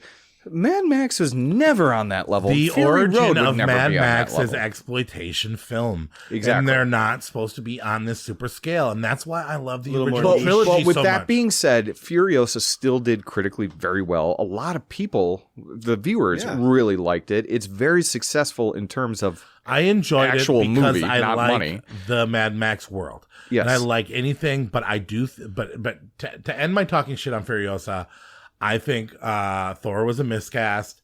And I think, what is his name? I can't even think of his name. Chris Hemsworth. Chris Hemsworth was a miscast. I did not like him in that. I thought he was. And yeah. I think Anya Taylor-Joy did good, but I don't She's think okay. that Yeah. character is good as they're pretending she is. I think Charlize Theron did a better She job. did. Yeah, I agree. I even say that too. And my only gripe with Fury Road used to be I don't like Charlize Theron. What? But Anya Taylor-Joy is... She's a great actor. She's beautiful. Growing into She's the cool. Charlize Theron character. Like, Yeah. it's true. You can't expect her to just kick ass from the start. That's not realistic. Like, I like the slow character. I like the realism. I don't like when they put unrealistic characters in there. Like, if she just, right from the beginning, could destroy all these people. Yeah. I think just she be was like, a okay, stronger. gone. She was almost a stronger character as a child, with keeping her mouth shut at that age. She was so powerful, and she was like Daenerys in Game of Thrones as a child. You're like, this one's gonna be, and then she kind of did work and was a worker bee and worked her way up silent to make it to there, and this and that and this and that, and the fact that people even thought that she was a boy is stupid to me because it was so obvious she was a girl. But yeah, so I do have problems with this film. I think it's a little bit slower. I think that the characters, I think it lacks from not having Mad Max. But yeah, it's if I got time, if I'm on a Mad Max kick like I was just on, yeah, I'm glad that this movie exists. But if you compare it to the next 3 movies we're going to talk to, this movie ain't shit. I mean, we're talking a pile of shit out of 4 great movies, right? Like, Yeah, the worst of the this great... is not a pile of shit Exactly. by any means. I'm not saying it is either. You know what I mean? I think I get You're saying Corey's opinion. If this is the worst if this is the pile of shit out of the 4 best movies from Mad Max, it's pretty fucking good. Really freaking good. So, what I worry about though is that you do not get the goods. So they spend all this money on this movie. It doesn't get the return. The thing is also, there's got to be some disappointment from people that you don't get another second Fury Road with this film. Yeah. And that really makes me worried about the sequels. Why you don't go back in time because, at like, this time in the series? I think you could have gone back in time. It could have been the storyline. I think there just needed to be more intensity in the movie rather than world building. I think that's where the average viewer is right now. Is not so much the world. Yeah. Look, I get it, and Paul, I see you're like kind of like debating this right now, but I mean, like, I'm talking about the average moviegoer, not us, not the average moviegoer is not going to want to see a lot of world building and growing and a 2.5 hour long from a 40-year-old world. I don't think it was that much world building. I think the action started pretty quick. It kept me enthralled the whole way through. But maybe that's just it built the world of where Furiosa came from. It built the world. I don't think it was a slow movie. I don't think it was slow. Joe's world. You might have cut out, but it talked more about the Bullet Farm. It taught us about Bullet Farm. Taught us about Gas World. It taught us about the water. It expanded on those concepts. Yeah. It kind of told more of the story of Joe. It added this new character, Dementis, that was kind of a copycat of Humongous. I didn't have a problem with that character. And here's why. Because when I saw the trailers for Furiosa, I was like, he's going to be so fucking cheesy with that big ass fucking nose, and it's going to drive me insane the entire movie, that when I actually saw him act, I'm like, oh, this is pleasantly surprised. He's actually kind of quirky, and he's actually kind of evil too. And so I was actually surprised by the character. Mm-hmm. But I had such fucking low expectations going into it. He's definitely a Taurus. I could see myself in him. He's a Taurus. Especially the big nose too. Jacoby, what were you've been waving your arms. Rubbing your eyes. So throwing wax all over the place. Yeah, he's punching candles again. Right. Regular Simon Belmont punching candles. Yeah. Okay. So I think it's going to be clear that this movie is highly topical. It just came out. We all have our opinions on it. I think we're going to have to get into what we liked about it, what we disliked about it. I think that's going to be the easiest way to approach it. We got pretty much into what we disliked about it. You did. We missed I think we missed the biggest problem in the whole movie. Well, what did you guys like about this movie? Pros and cons. The worst part of this... Well, say it. No, you go. Yeah. If I was to give any negatives to this one, it's that I think it doesn't expand the world that much. It only goes a little deeper into what we already know is in this world. And secondly, the runtime is very, very long. It's broken up into 5 parts? 5 chapters. First time the franchise ever did it. Yep. A 5-act film. 5 chapters. So, stomachably, if you're going to sit down for a movie in the middle of an afternoon because you want to watch something, it's a long movie. Yeah. That's my only gripes about it. Yep. Okay, Paul? Maybe I can handle the length because I like war epics and stuff, and a lot of those are 2.5 hours. They are. And sit down and watch the Big Red One or something like that. Big Red One or We Were Soldiers or something. It's just like they're long.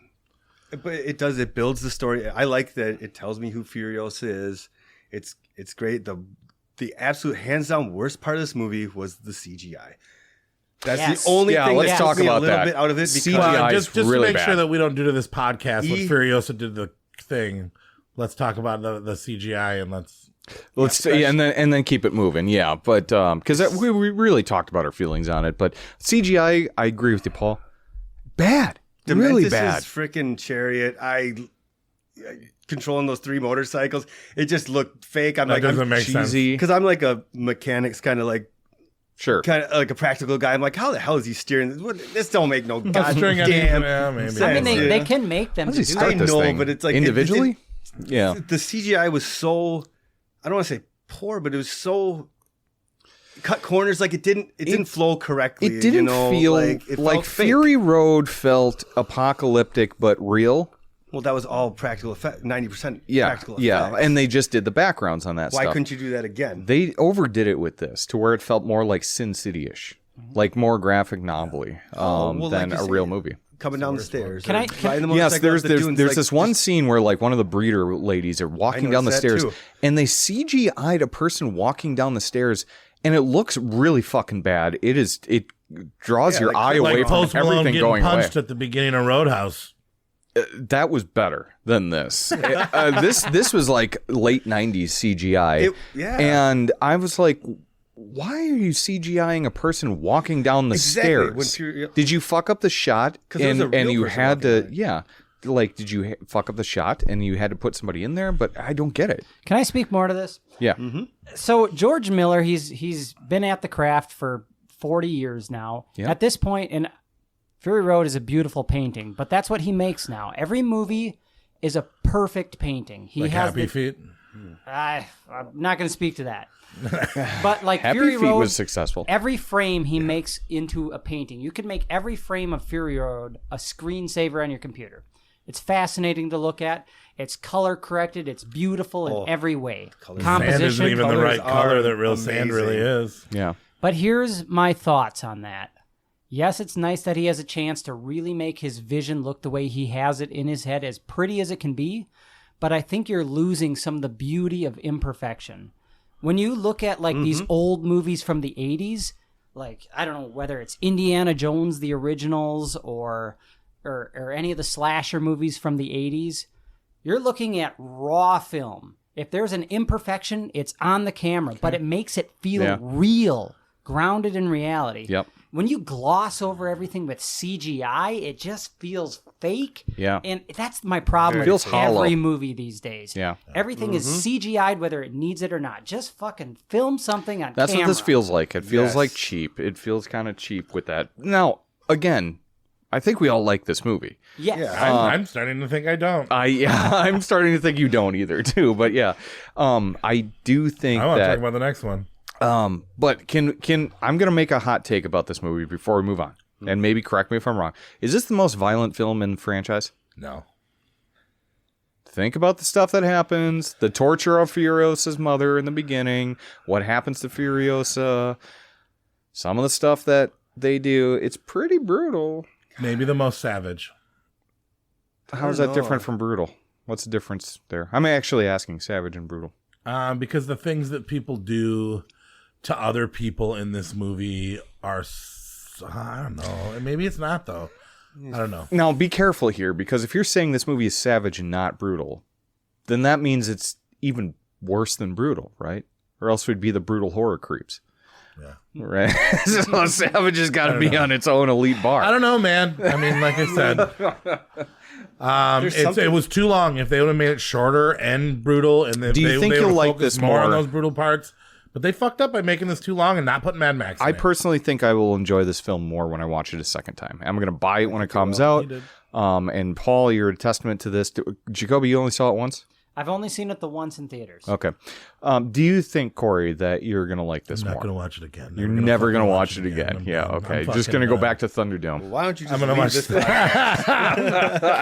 I speak to something that Paul was speaking to Yeah, a of course. moment ago? Yep. So in a world where everybody out is speaking to the fact that there's not enough female protagonists, I think that Furiosa stands shoulder to shoulder with Ripley, which is the go-to for female. I think that chick with the jacked up face was more interesting than Furiosa in this. For the sake of tack, is that post Alien 3 or pre Alien 3 Ripley?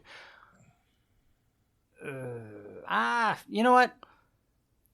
To this day, she's no fucking Ripley. Okay. She's not Ripley. I agree, but yeah. Well, yeah. Go on. She's Charlize Theron. She's Anya Taylor-Joy. Mm-hmm. I like the character. I like where she came from. I like where she got to. But if we're in a world where everyone's fussing because there's not enough female protagonists, this is one of those female protagonists that doesn't feel forced down your throat. Like, I'm a strong, independent woman, and I don't need no man. No, I like her story. I like where she came from. I like where she went.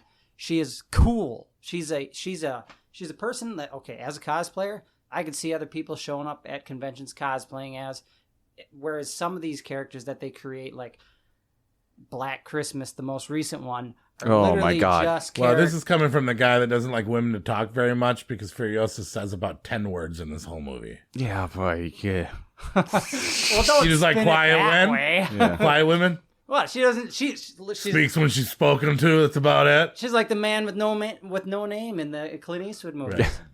We got to move on, guys. All right, that's a good one. That's a good one. Furiosa. It's fresh in our We mind, had a lot so to it's say. hard to judge. Yeah. It's fresh. It's a top. I'll watch it. Our top three. Yeah, we'll watch the it again, big for sure. top three Mad Max movies. Number 3, the original. This is where all your fire's coming from. What do you mean? The original Mad Max coming in at number 3. Made my number 3. And I must say I put Furiosa at 3. Wow. Well, okay. all the rest of you, you had it at 5. I had it at 3. No. You had it at 3? Furiosa was number 3, and but his almost list made was 2. not factored into this. His you list had is it at 4. and you had it at 5. Huh? 3. There we go. Well, there you go. That's why it's Got at 4. everybody got it. But Mad Max, the original And I did- from 1979, is at number 3. Is this a hot take, Corey? 1979. No, and I get it. This is one of those movies where the sequel outdid the original. I will say that my pastimes when I think about Mad Max, I do appreciate the first one the most. This is the one I watch the most. Yeah. This is the one that has the 70s grindhouse. It's got a great feel to it, doesn't it? Yeah. I think Mel Gibson. I fell in love with Mel Gibson in Yeah. this film. I like that he's a good guy that's teetering on the edge of insanity. Like that line where he goes when he says, "I'm scared." Because if I go out there one more time with them, I'm going to become one of them. Like that whole story basis about a man trying to do the right thing, but also trying to keep his sanity, I resonate with, and I love it. And I understand that he didn't have any money, and I actually almost like the fact that he didn't have a lot of money for this film. George Miller. This was his first attempt. I know he wanted to make something more like Road Warrior this first time, but you got to start somewhere. So... this is a great film, though. The cars you can see a lot better. The Australian, the Outback. The Outback, for sure, is definitely on display. International feel to it. The late night essence to it. This was one of my come down. If I got all fucked up and drunk and I was real fucked up, got real stoned, partied my ass off, this is like a perfect thing to sit on the couch, smoke a little weed, eat some popcorn, and get ready to fall asleep to, because you don't necessarily need to watch it like it's Lord of the Rings, you know what I mean? Sure. You can kind of just enjoy the scenery, the acting, the vibe, the aesthetic. Yeah. The fact that, this had to break through the wall. Everybody's like, oh, Mad Max isn't that great. But do you know how much harder it is to make a first original film than it is to make a sequel based off on something that people Low already budget, like? late 70s. Dude, this was a there's big deal beauty. back this in the movie 70s. Deserves respect. Yeah. And we're talking about how this is different than the other films. This is pre-apocalyptic Mad Max. The fact that the movie even starts post-apocalyptic. No, this is right pre-apocalyptic. after the apocalypse. The apocalypse. They're all hunting for gasoline. The defamation. That's true. I think it's right after. Guys, I just watched a video on it. Will you let me speak? Okay, this is the only fucking movie I want to talk about. All right. Let's go back to Furiosa. It is the falling of humanity because gas is not available. The gas things. Oh, so burned this up. is begetting the apocalypse. This is something that really happened in Australia where they had to cut off gas to people. But now, so people don't have gas. Gas is too much to afford. So people are starting to get crazy. The cops can't do anything because civilization is falling. Nuclear threats are on the rise. Gangs. There's no welfare. There's nobody to give anybody money. So people have to start gangs and violence. And now there's only a few crazy cops that aren't really running, and they're trying to stop these people from going fully apocalyptic. And it is fact. That makes sense. A fact that makes sense. that the nuclear winter happens after this. There is still cops. There still is some order, but they can't control it because the gangs are bigger than the interceptors. And that's what a lot of people don't realize is if there was no fuel out there, your resources that you would have going from town to town via train, truck, anything like that, ship, that's not happening anymore. Right. So whatever you have in your local area is the only thing that you're going to be able to live on, which those resources will be depleted These are the very last quickly. Days of the government working. Right before. And then so who hit the nuke buttons? The people are just like, this is fucked and we got to nuke it. But that makes sense, Corey. Yeah, that makes sense. I mean, this happened. No, this movie takes place in 1985. You can see that they have the spray paint, and if you look at one of the signs that says established 1983, this movie takes place in 1985. The second movie takes place in 1988, and in between there was the nuclear winter where the wastelands and everything's broken. And then the 2000s is Beyond Thunderdome, and then the beginning of Furiosa starts in 2030, and Fury Road takes place in 2050. Oh, okay. And those are facts. I looked that shit up. But so if I can tell me why Mad Max isn't that fucking doesn't deserve to be. Are you coming at let me speak Jacoby to this. right now? No, I'm coming at all three of you. I'm speaking to this right now. If Mad Max had given the context that you just gave, it would be higher on my list. Right. But all they really say in this movie is a few years from now, which does not give the context of the 1973 oil crisis, where George Miller himself stated his inspiration was when gas and oil were hard to come by because of the oil embargo of 73. People, there is no backstory, but I know the backstory, I guess. But that's something that everyone would have to know going into this. They should preface this like they did at the beginning of like the have a little Terminator screen explaining Skynet. Yes, explain Star Wars scroll. Explain the scarcity of gasoline. Explain the scarcity of resources. They don't give you that in this. They don't. But if you knew that going into this, do we need it? You do for do this. We really need it? He thinks they do. I'm okay with getting dropped in this world and being like, that shit's fucked up. This is a weird world. A few years from now. I'm going to have to kill someone for gas. I'm okay with it. George Miller said this great in an interview. He's like, in 1973, we had the oil embargo, and it took 10 days for there to be a gunshot. Essentially, Australia does not have a very big gun culture, right? Mm-hmm.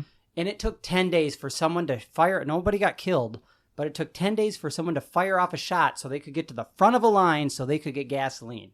And George Miller just thought, what would happen 100 days from now? And that's what this movie is. But this movie does not give that context. No, you're right. So if it had like a disclaimer at the beginning, like gasoline is scarce, resources are scarce, the world is starting to go crazy, and the police force are all that hold it together, this movie would make so much more sense. But the problem is, a few years from now was an afterthought. It doesn't feel like an apocalypse. It just feels like a hodunk-podunk town. Well, I didn't think he realized that he'd have to explain this to everybody. I think he was kind of just making one movie and hoping it stuck. Yeah. I don't think it would have been bad it was to meant have. To capitalize on like the exploitation genre. Yeah. Show off some really cool cars, show a little bit of ultra-violence. Get some good car crashes. And they created one of the coolest heroes and characters of all-time history and expanded him. But, dude, the descent of that hothead, basically Lethal Weapons Mel Gibson at the beginning of his career going through what he went through to become this awesome guy and become a monster. It is a story about a good guy that had something bad happen to him, and he came out the other end a cool-ass monster. A very human monster, though. I wouldn't even call him a monster, but he's just a human bent on revenge. He's killed a lot of people. Understandably, though. Killed a lot of people. Yeah, but I mean, his wife and after his wife and kid. Yeah, I mean, and Goose. And Goose too. Yeah. No jury in the world would convict him. Don't get me wrong. I feel like it took 2/3 to 3/4 of the movie before he flipped the script. I just think that this movie has a charm. It took until his kids got he doesn't go crazy right away. There's not that much of the movie where he's getting revenge. It seems to happen pretty quick at the end. It's the last third. Story he crushes that guy with the car, and you get to know him, you get to like him, But it and there leads is up to a the next one. cheesy, corny love scene of him swinging on a swing. love that one, right?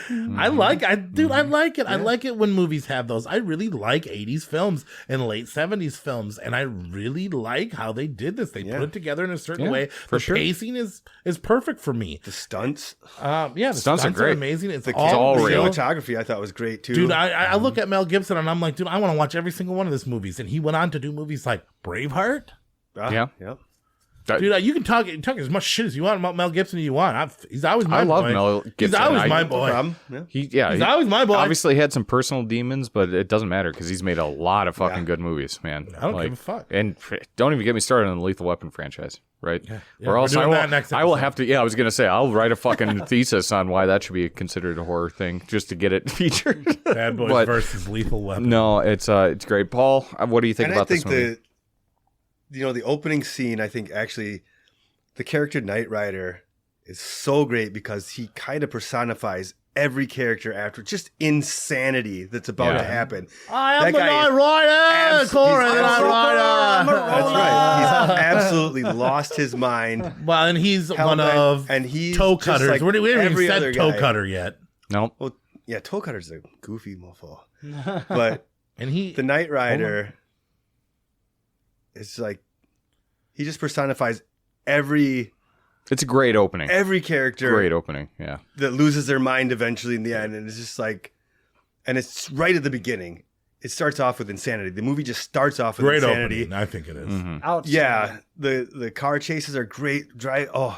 The cinematography when they're cruising behind the motorcycles and stuff, like the way they filmed that real low to the road, made you feel like you were cruising. And the gangs looked cool. They looked Those real. old They cars, real. they were real stunts done by real stunt drivers. It almost felt like old it. cars that don't have safety features and some of them, like the MFP, right?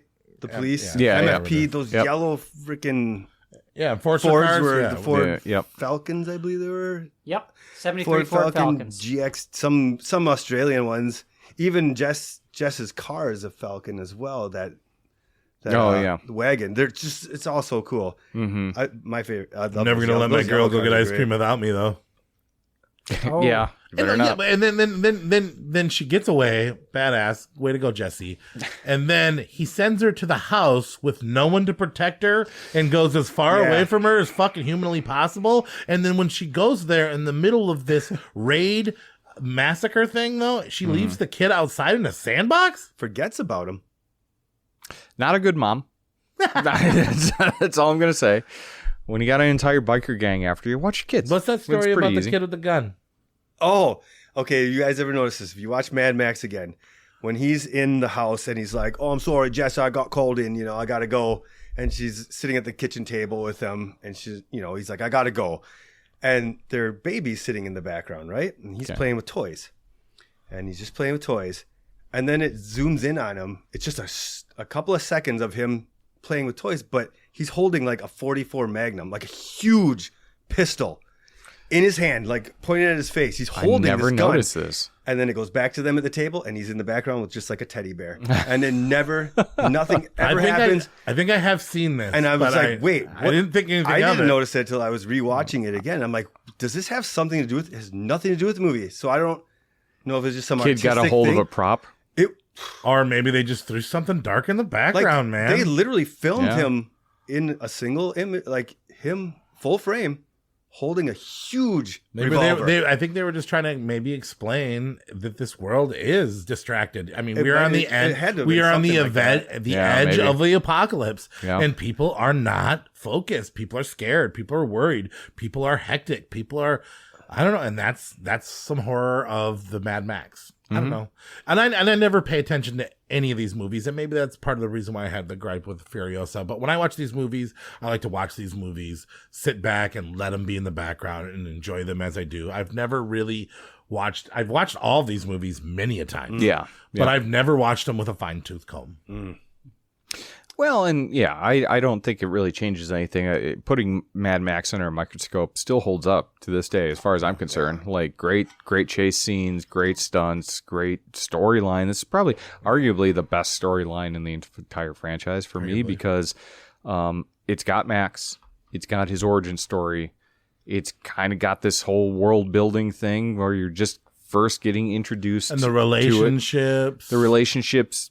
Probably the strongest thing there since we've probably seen Furiosa, really. I mean, because there's some pretty good relationship building in that one too. Yeah, no, this But movie, yeah, you don't. this even- movie's you don't underrated. even- oh, yeah. And it's because of all the massive set And pieces that you get in the franchise America later at the same on. time that Mad Max 2 did? Didn't Mad Max 2 come out in America before? Yeah, Mad because it Max was the came Road out? Warrior, and then they tacked on Mad Max 2 They just had to like the really tie it bad in. American dub over. They dubbed what over, you can yeah. clearly But Mad Max is understand. like a classic. Australian. Mad Max is a classic 70s drive-in, great grindhouse film. 70s. It's awesome. It's The so stunts are good. incredible. That chick singing about the Licorice Road. Yeah. I'm like, Yeah. what the hell's the Licorice Road? It's so Take me to it. so quirky, but in the That best party way looked possible. cool. It did. It really I'd did. go to that party. It was a good movie. I watched it a couple of times, and the more times you watch it, the better Yeah. it is. You know, it just doesn't have all the flash and panache of all the rest of them. Exactly. And That's why people don't like it as But much. nothing else would But it's exist great. without it. It too. feels if you're a Mad Max visceral fan, and you've got to real. like this It movie. does. Yeah. So you still liked it, does. even though it was bottom of your list. It's Well, balls to I the wall. loved it. It's like you've got an incredible chase You sequence loved at the it. beginning, a little bit sort of the middle with that 59 Impala Mm-hmm. shag carpet. Very Yeah. cool. Yeah. Well, and this is the only movie that has real cars in it. I mean, not just parts of real cars. Well, no, the other ones have real cars. Road Warrior's essentially. got the. Yeah, Yeah. Yep. but Yeah. real car chase at the beginning, real car chase at the end. Sort of, they got the one in the middle. The one issue I have with this movie is the vacation Max takes is in the middle. It feels like you're taking a intermission from the movie. Dude, he left the movie to do the right thing, and you just realize that you yeah, can't but you escape don't need to your watch fate. him on that. It's a lesson. Yeah. He tried to do the right thing because he knew what he was going to become, but you can't escape your fate. You can't escape destiny. You can run, but you can't hide. The world is fucking ending. Yes. And he wanted love because love is the most important thing. And it made Yeah. that love that much. He was willing to give up his career and the future of his life to be in a family. Yeah. But it was doomed because of the apocalypse. Yeah, rather than think it was important. Rather than fate, I think it's more that nihilistic commentary of like hey, you're fucked. You can't get away from this. Doesn't matter what you do. This movie does have some unforgettable images And Like- accents. and accents. But when like that car crashes through which was George Miller's actual van, remove the engine from it so it would be a little more lightweight. But when that car smashes through that van and it does like a 360, Yeah, that thing that's flies. the thing that sticks in my brain. It's like holy shit. Mm-hmm. And then some of the stunts they were doing on this, like there's if you slow it down, there's this biker that he falls off the bike in the middle of a crash sequence. And the motor, if you slow it down, the motorcycle like literally hits his head. and Yes. buckles. Yeah. I noticed that. Yep. Bam. It's like that must Yeah. hurt. Yep. holy shit. Yeah, Nobody it's brutal. died making this? This is insane. All of these movies, you could probably say that same thing for all. Yeah, how did no one get killed? And I guess we'll talk about that soon, where somebody almost did.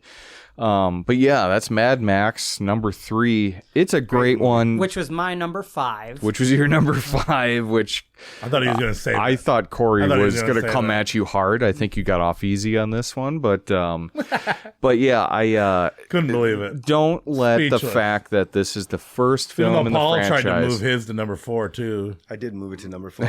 Wow. Don't let the fact You that tried. this movie in the franchise, without the gigantic set pieces, It's still a fucking Very great movie. watchable. Very watchable, very entertaining. It's a fantastic movie. Very cool. It's just your mood. What Yeah.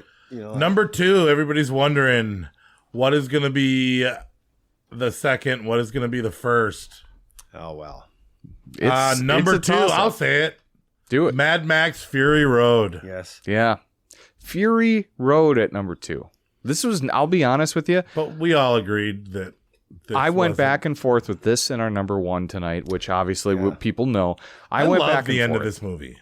The movie, okay, so this one, we're talking about story in Mad Max. We're talking about story in Furiosa. This is the anti-story of Mad Max. There's no story in this. It's a 2-hour-long car chase.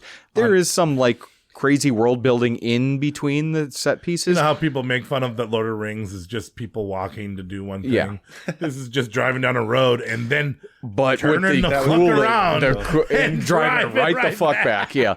And that's true. But with some of, and you're exactly right, but the fact that you can make a 2-hour-long movie about going to point A, or from point A to point B, and then right back to fucking point A again. Yeah, let's go back to A. Yeah. Come to think of it, since we finally had a chance to think, maybe we should go back. And they do that over the course of 2 hours, and to make a movie this fucking entertaining that has yet to be rivaled by any other movie out there. I'm saying that This right now. might The be action one of set the pieces in this film. Most action-packed films ever made. I'm trying to think of what would rival it. Maybe some of the Fast and the Furious movies or something. Yeah, but like there's still no set pieces like this in any fucking film ever, because some of these are the most craziest car stunts ever put to celluloid. It's insane. Some of the stuff. Yeah, the film.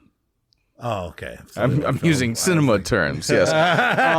But like every car chase, you're like, that was fucking incredible. And then the next one happens and you're like, holy shit, there's something new. The fact that they're able to duplicate that stuff, make it fresh, make it interesting, and make it better than the last one for 2 solid hours. It's Before so incredible. I talk shit about this movie because it's new, I'll say what I really like about this movie. Okay. 2015. I think it's still new to me. I mean, that's 2015. Yeah, it's less than 10 years old, so it's a new film. We gotta put some age on this. Corey will like it in 2026. It's over 10 years old. It becomes fashionable to like again. No, the pacing. I don't like the way it begins. I'm not into it. I'm starting to watch this film. I almost want to turn it off. I'm trying to remember what happened in this movie, but the more and more I watch this film, I like it more and more. I think it is a perfect incline of story. Well, not that there is much story, but every 10 minutes, you get more invested, you get more pay attention. Halfway through the movie, I can't look at my phone. I don't want to pause it. I don't want to eat. I don't want to go have a cigarette. Yep. I just think that this movie excels from 0 to 25. Yep. And it's 1, 2, 3, 4. It never falls off and goes back up. It just gets better and better and better and better and better and better and better and better and better and better and better until the end. And you can't believe that it all worked out. And it feels like it happened so fast, even though it doesn't. It is kind of a long film. But by the end, a full 2 hours. When you look back at it, you were like, it's over. You almost want a little bit more. Yeah, right. I want one more car because it scene. took you on this grandiose scale. I don't know. I think that the wives were not fleshed out enough. I didn't care if any of them Not died. a lot of story. This is not. I like Riley Cano. That she was kind of the only female actor Riley that Cano. I really liked, and then her part was meaningless. Besides her, the war boy having a fuck crush on her. No, and her convincing him to help her. Yeah, and she was They're all cute. Very cute. Red Yeah. hair. But like when the one girl gets crushed by Joe, I didn't care. Well, she was pregnant. Yeah, I mean, that's a pretty brutal one. And that goes back to the horror of it all is like, you didn't just kill one of these breeders. You killed the pregnant one. And then she's still alive and while Joe he performs a forced C-section. Oh. And take it out. The organic mechanic. He seemed like he was. I had a boy. But yeah, the character. Perfect. Oh my god. And then the theory that this, because if you look at the timeline, Mad Max would have been about 60 years old in this movie. Well, yeah. But a lot of people are saying that this isn't the same Mad Max because when he goes back in his flashbacks, he didn't even have a boy; he had a girl.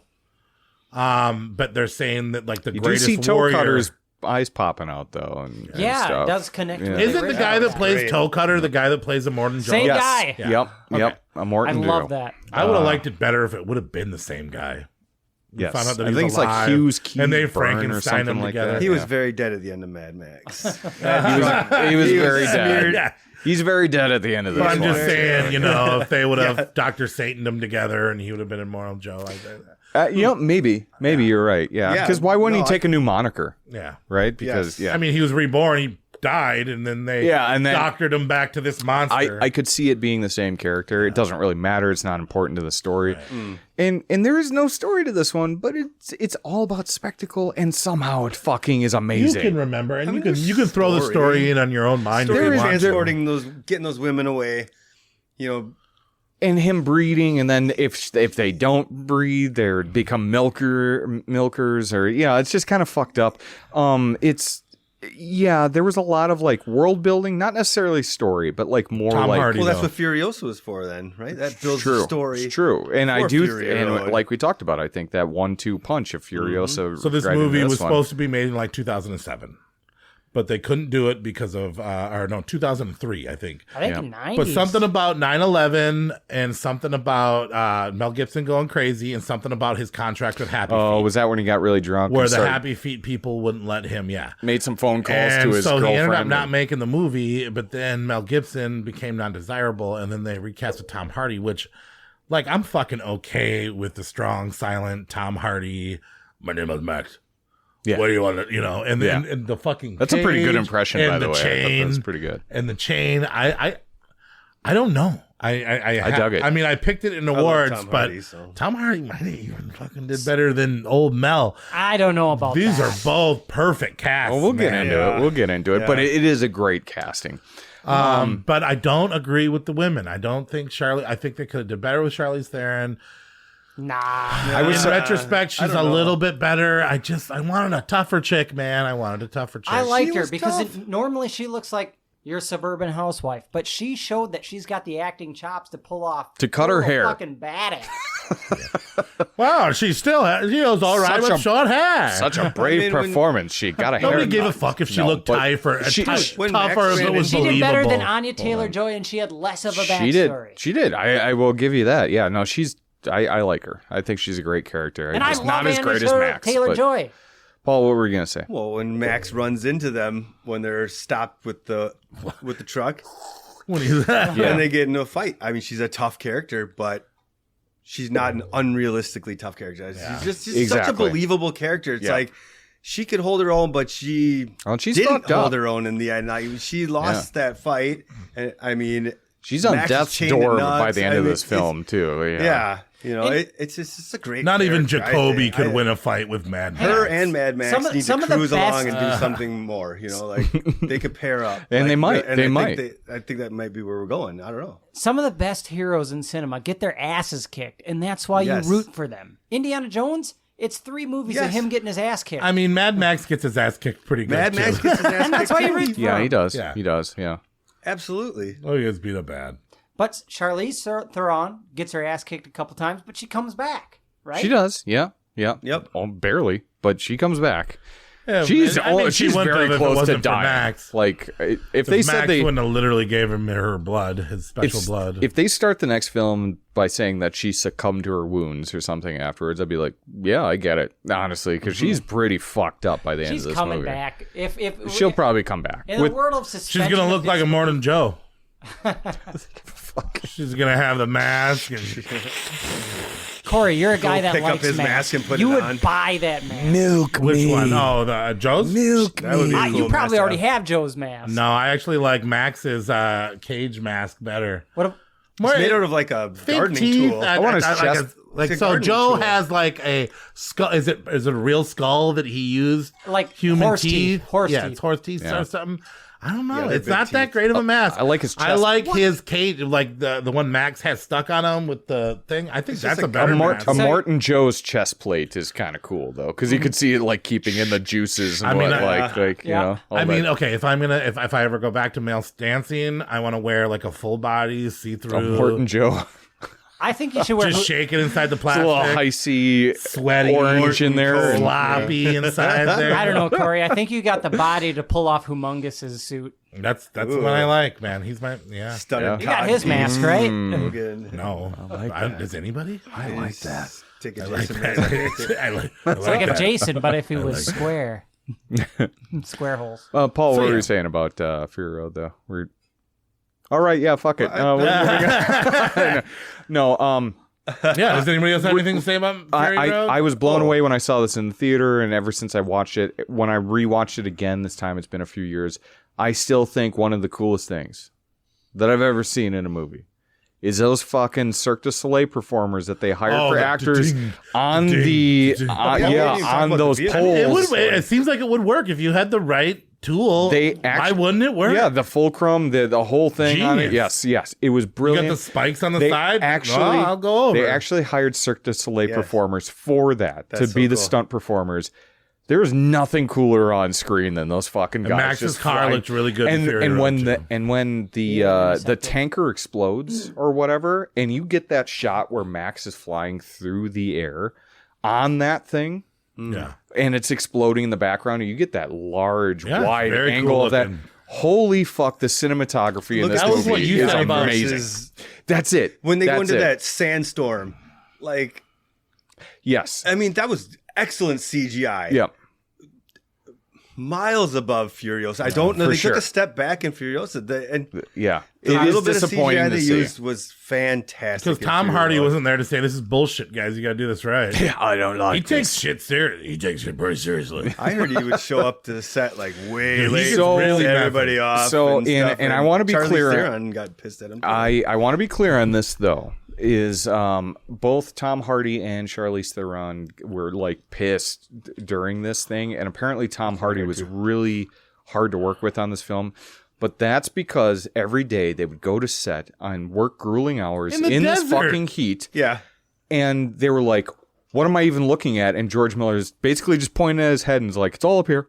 Don't worry, I got it." And so like you're working for weeks on end, long hours in the extreme heat, in grueling shit. And people are just like, don't worry, I got it.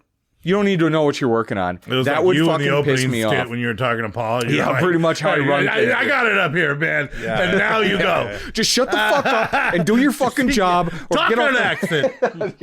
No. But you can see how that would annoy. No, Tom Hardy's like, showed up at 8 in, and they sit there and wait for Tom Hardy to show up at 2 PM. Yeah. And you just want to kill the guy. And that's not good behavior. But he did after seeing the movie and after seeing the vision and everything that was like, just take my word for it, it's going to be great. Yeah. For this whole thing, and after he saw the film and saw it all come together, he went up to George Miller and apologized for his behavior on set and was like, "You're a fucking genius," you know. So I mean, like that's cool. He gets really into character. He's a method actor, and he is hard. He's not the only one that does that kind of. This is not an easy shoot. So I mean, like him, you know, actors' personalities are one thing on his movie sets. Yeah. So, piggybacking off of that, I lose a little bit of disrespect for any actor that doesn't show up at 8 a.m. when they're supposed to. Yeah, I do too. It's their job. If I didn't show up to my 9 to 5 job at 8 a.m. How late was he? Hours. He's got you. He's holding up everybody. He's holding up everybody. Were we all going to meet here at 5? I don't know what time they're supposed to be. But if he showed up an hour late, that's a problem. He's deflecting. But even George Miller, George Miller has said he won't work with Tom Hardy. Again. You are the most Tom Hardy person in this room, Jacoby. Man. Later on in this podcast, we're doing recasts. Oh, right? we are. Oh, yeah. I won't flinch to recast Tom Hardy. Oh, okay. He did a good job in this movie, but I won't flinch to recast him. I'm okay with Mad Max being the next James Bond, the James Bond of Australia. I don't want to. I want to see multiple people play this character. Man, our hot tub horror, he's going to be a hard fucking... Yeah. He's going to be a hard producer. Just walk away. Yeah. Just walk away. Just swim away. Just walk away. Okay. All right. So number one, Mad Max movie of all time. Fury Everybody Road. knows it. Perfect, you know man. it. The greatest sequel. Well, no. I mean, when people say name a movie that's better than the original, this is one of the first ones you think of. Godfather Mad Max 2, maybe. I don't know. Road Warrior. Road Warrior is a definite strong contender. Scary movie. Child's Play 2. So, just a quick little recap here. I don't know. Quick little recap. My number one was Mad Max Fury Road. Mine was too. See, but he's going all Tom Hardy on us right now because remember I don't even like Tom Hardy. I gave him strict orders not to reveal his list until after our list. We've been going on. I'm just fucking with you, but Road Warrior shows up late, doesn't give a fuck. I can't wait for that apology after this episode comes when out. he listens to it, you're Guys, right, Corey. You're right. We sounded so good. Road Warrior. Yeah. Yes. Road Warrior. Yeah, here we go. So, well, I mean, I don't know. I don't think a lot of people are going to argue it. A lot of people really like Fury Road because of its epicness. But when it goes down to beloved and most cared about, most quoted, most remembered, most impactful on American cinema, and all around, probably most profitable of all time, one of the greatest cult films of all time, Road Warrior, Mad Max 2. Totally. The movie that made Mel Gibson one of the biggest stars in America, the biggest stars in America, was this movie. And why? Because it has the same action that Fury Road has. It's just not the entire movie. We mix it with a little bit of story, with a little bit of protection, with a little bit of character arc. There's a dog in it that's about the coolest fucking character ever, named Dog. He looks cooler. The car looks cooler. We get to see an apocalyptic world that we believe could be true, that looks cool, whether or not they change the color of the sand or not. I don't even fucking care. I want to wear leather. I want to drive that car. I want to have that dog. I want to kill bad guys. I want to be Road Warrior. This is one of the coolest characters and one of the best portrayals of Mad Max ever. The feral kid, the bad guys, the road, the chase down on the road, the Fury Road, essentially. Yeah. It's perfect, man. It's this is my number one, even though I always remember Mad Max as being my number one, but after watching these, I do have to say this is the most complete. It's hard to argue. Cinema. It's hard to argue with this one, yeah. It's so cool. It captures everything that you want. It expands on the first film. It takes that Max Rockantansky character to a whole nother level. He becomes this loner. He is the Mad Max that we all know and love. There is a loose story, but it's still there. But the world that has been created and has evolved since the first film is so crazy. It's so incredible. You've got futuristic cars in a weird, like almost an ancient time, because like technology is gone. Yeah, but like even it's like back to blacksmiths making swords. Now they're doing what they do to swords with cars. Yeah, but what's his name? Lord Humongous. Lord Humongous. His car looks like this weird little rocket shaped type of thing too. I mean, like it's futuristic. No, that was his penis. That was his penis. Yeah. You have like feral kids throwing boomerangs, but at the same time, that part when the feral kid has to go on the front of the car to get the shell, the shotgun shell. That part so is intense, action packed, and then the jump scare. Mm-hmm. It does have a very good jump scare with what's his name? I remember him as the guy from Commando. Oh yeah, I think his name is Wes. Funny that he was basically Commando in this whole film. Yeah, he was the bad guy. He was in that the too. assless chaps man. Too. Yep. Bennett. Yeah, Bennett. He could really move too, man. Like when he would do stunts, when he would be jumping from car to car. Yeah, that boy could really move. I forget his name, the featherhead bald guy. Wes. Assless Wes. guy. WZ, I think. And also, one of my favorite scenes in all of the Mad Max movies is the boomerang. Yeah, of course. When the little he cuts kid off cuts the boomerang, and he's like, I got it.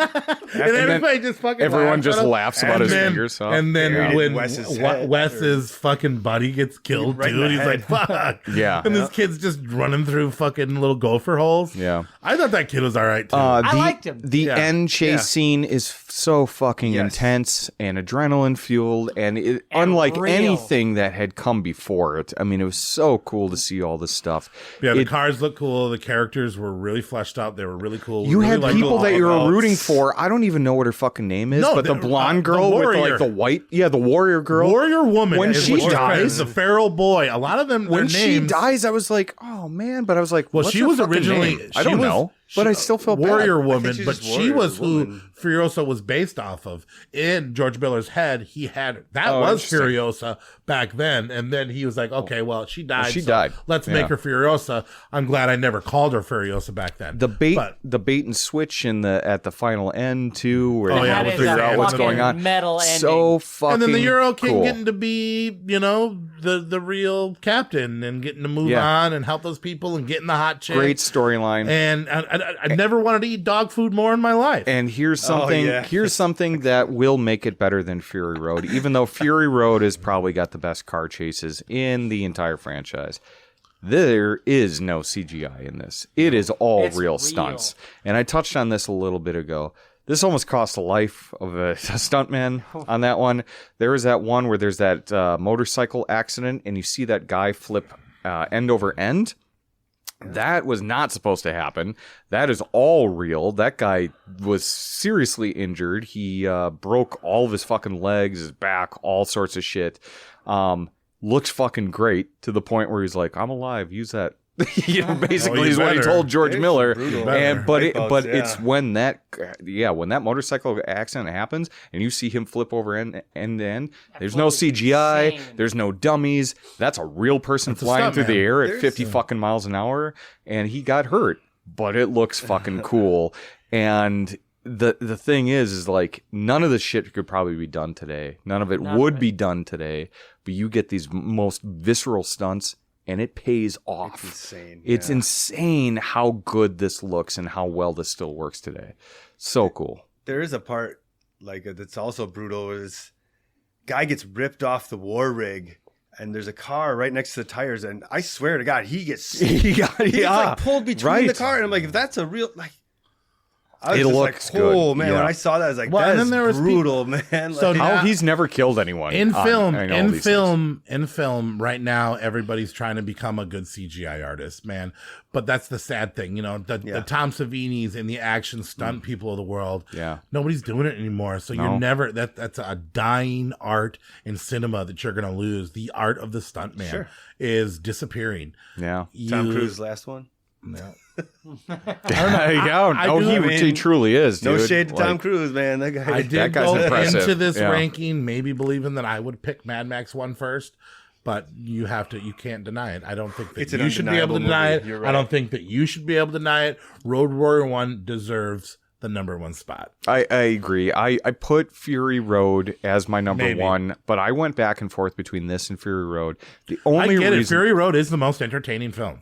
Yeah, but it's more than that. I'm just from the whole cinema standpoint of like creating a film like that is just so incredibly and mind-boggling to me that I can't comprehend it. This one I can see how they did it a little bit more. I still think it's. Yeah, I'm not happy, or I'm not upset that this is our number one. This is great. The 80s. Yeah, stunts are just 1982, right? Road stunts, exactly. Just as good. 1981. Is it 81? No. Well, maybe is it? Yeah, it's 80, 81 or 82. Is 80? Yeah, it's 81. It blows my mind that this is early 80s. It feels like it should be late 80s, or even early 90s. It really should. Time. Yeah, I mean, this is Thank totally... God it wasn't. They probably would have had a terrible soundtrack. Well, it would have been beyond Thunderdome. Yeah, you're right, 81. 81. And you know what? They do all of this stuff. I'm shitting on that late 80s that mid 80s soundtrack, man. And what they do... And in the credits, you have a Judas Priest song called Turbo Lover.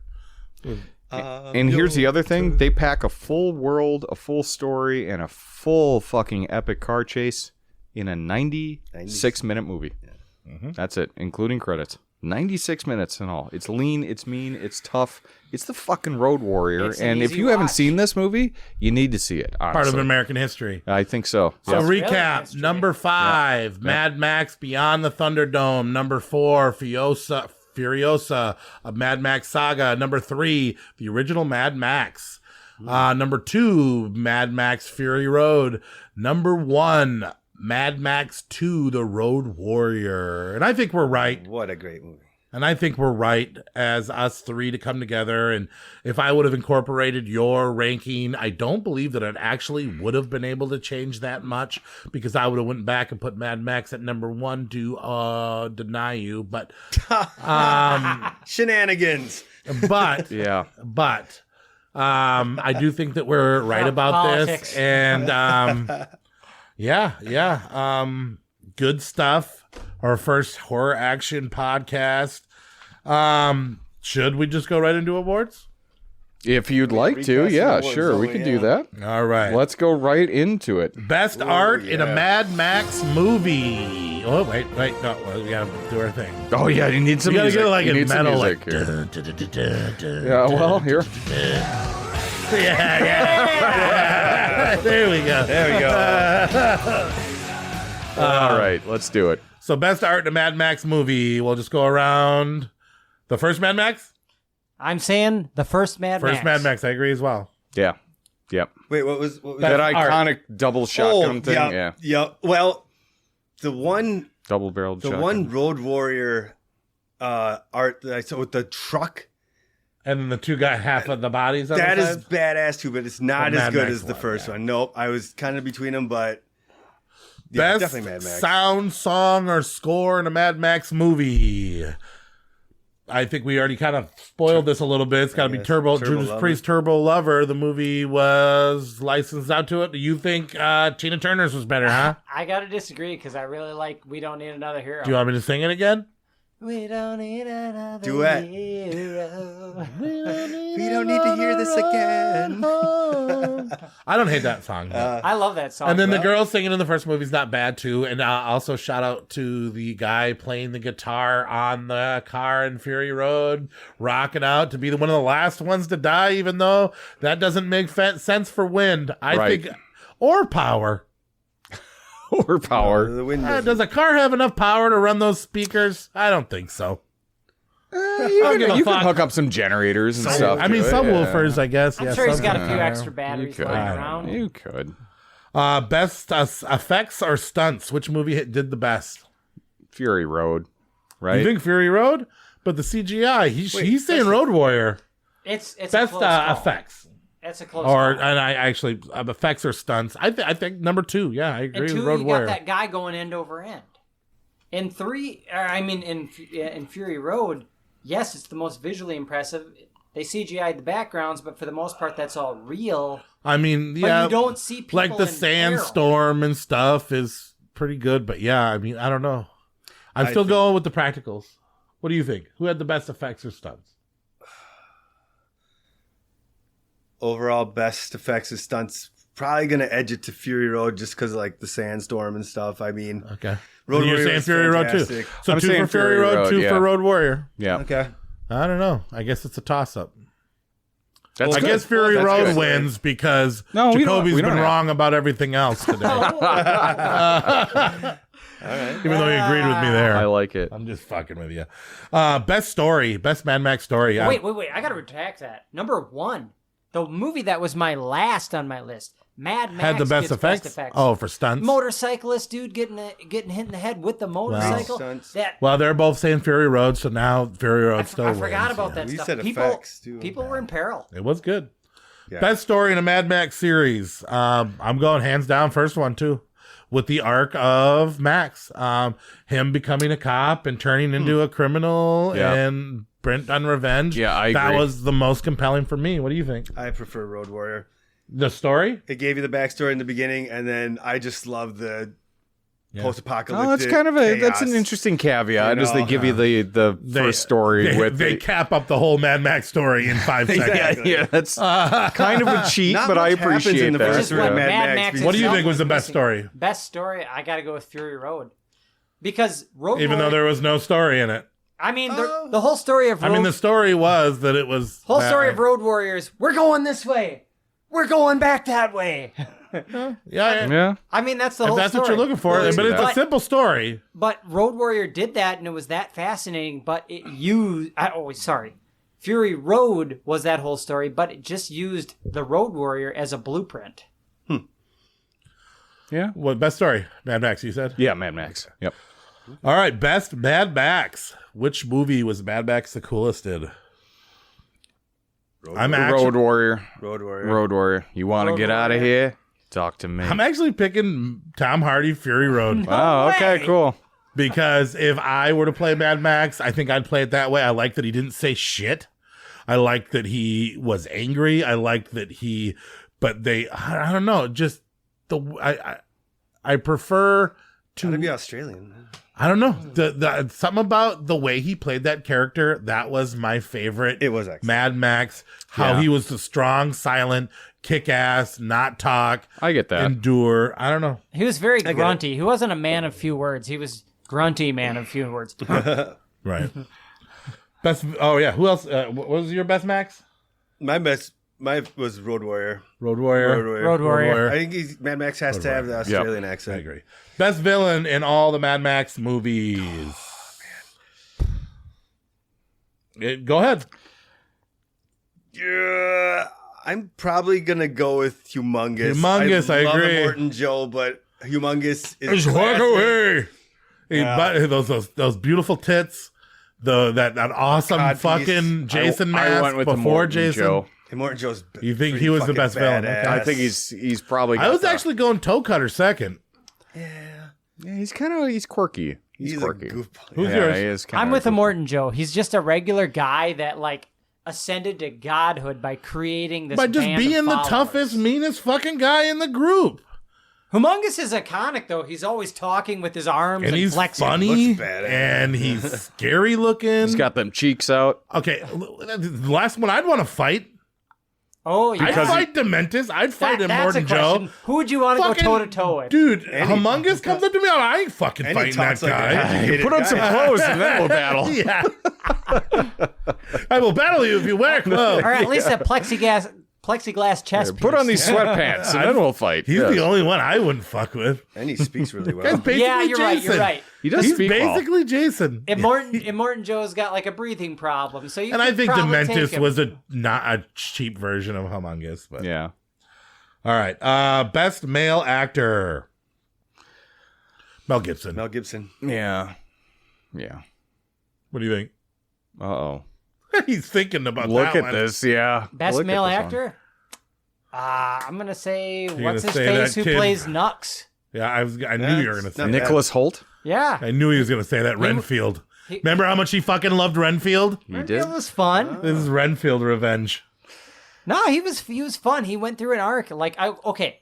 Yes, Mad Max is iconic because he's a man of few words, very Clint Eastwood, you know. It's not that hard to be a crazy person that puts spray paint in your mouth. Well, but he went through this whole thing of admiring this God figure in his life to realizing that. To totally betraying them over some pussy? Are you telling That's your point. Are you telling me it's not very real world? All right. What did you?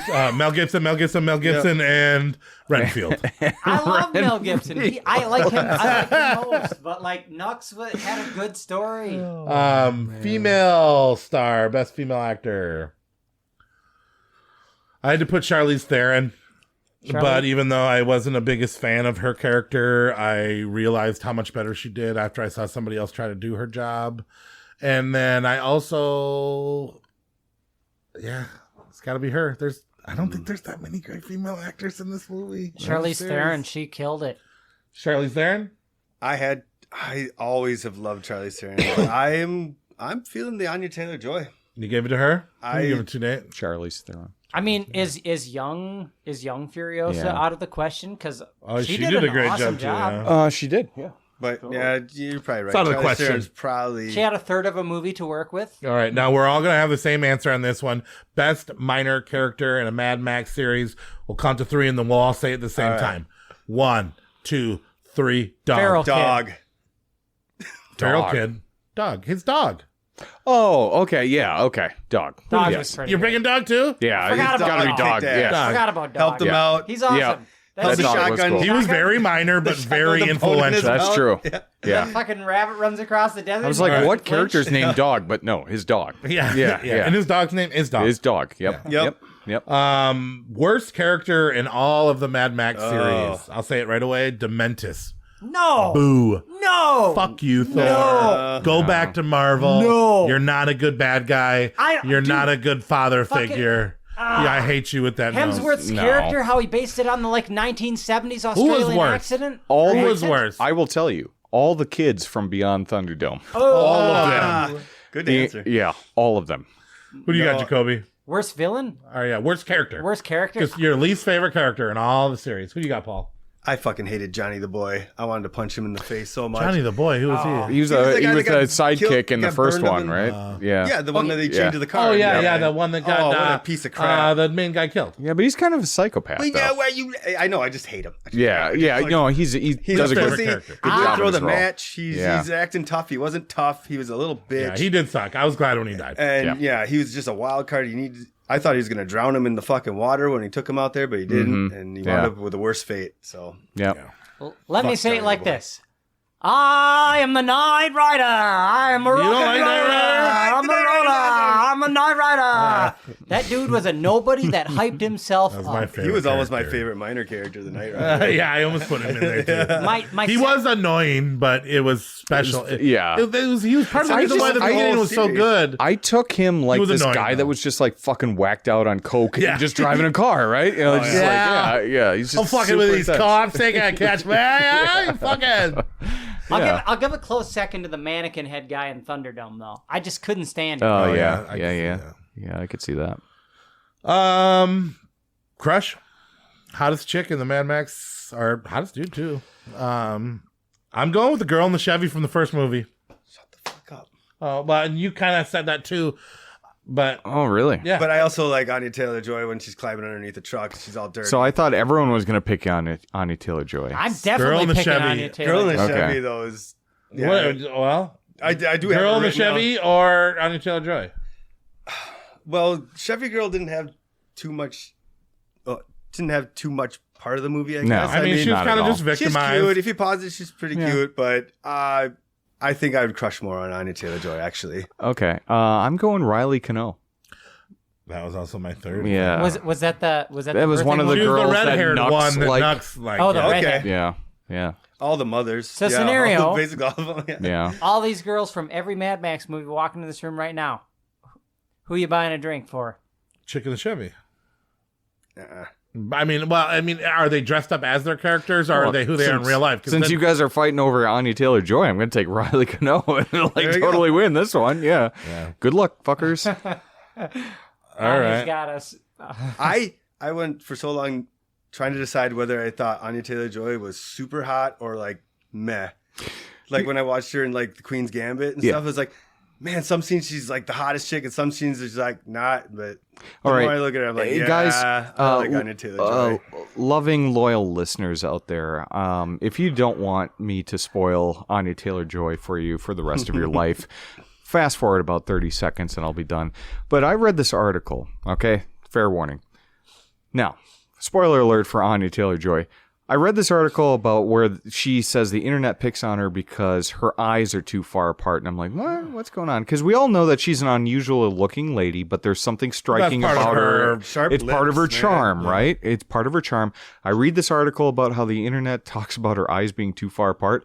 And now that's all I can see whenever I look at her and be like, holy fuck, her eyes are really She has a very far distinct apart. face. It's part It amphibian. is, but you didn't really realize what amphibian part thing. was about it. The eyes are the first thing I notice about her. Yeah, I but like, love what that. about the eyes? It's cute, like and Jules' now teeth. all of a sudden you see them and they're like two fucking field goal posts on her head. Okay, now I and gotta it's look like, at it. it's- So maybe I'm aiming for each field goal post. once right? you see it, you can't unsee it. So I'm just saying. yeah. Oh, All right, boy. back to Good awards. luck. Now you ruined Furiosa for me. It's number 5. You never watch it again. Best Thunderdome moves Best up. death in Mad Max. Got to be Dementis with the tree growing out of his junk.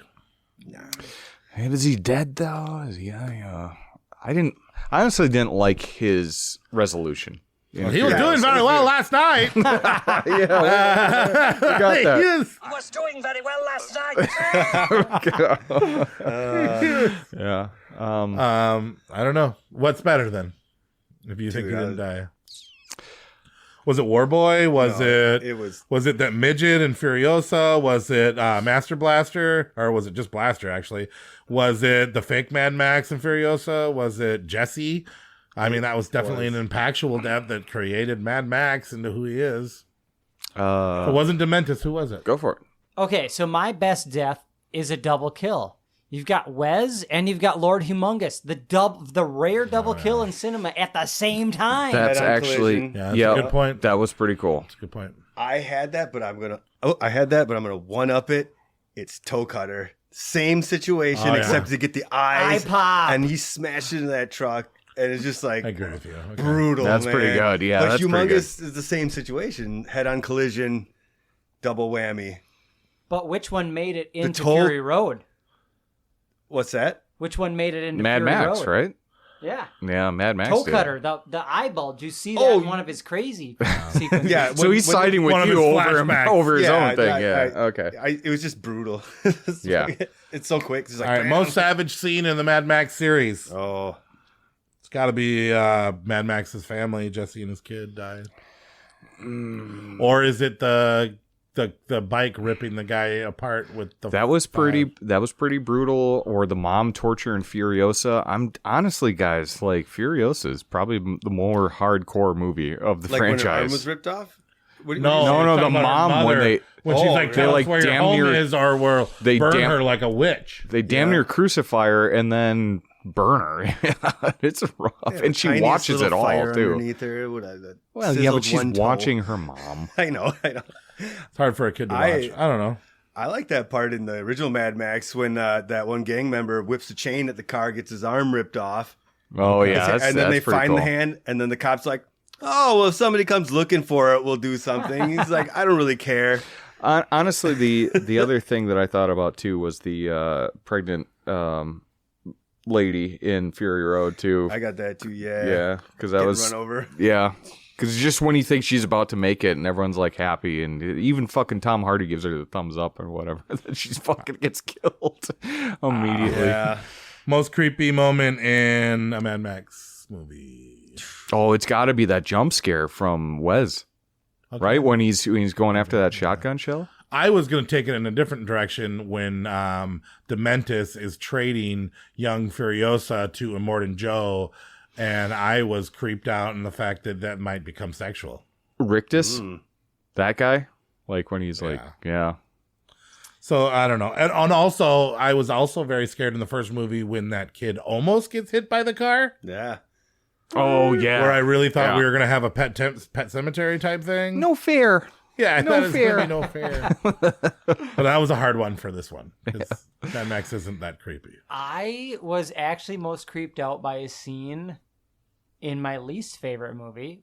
They're all good, but my least favorite movie, Mad Max, which was when Toe Cutter comes up to Max's wife and starts licking the ice cream, because you're like, that is creepy. Is, that was yours? Is this going to That's turn yours? into one of those 70s explosions? I said Knight Rider's entire gang and Toe Cutter's demeanor licking that ice cream was fucking creepy. And yeah, like, right. Yeah, it's like, oh, that whole gang was just creepy. That's my definition of creepy. Creepiest in the whole series. They were all a bunch of freaking. It was like, dude, Johnny the Boy weirds me out, man. Yeah, like he's All right, best action weird little scene. beta cock. Yeah, the ice best cream action scene in the whole movie. Ooh. What do you got, Paul?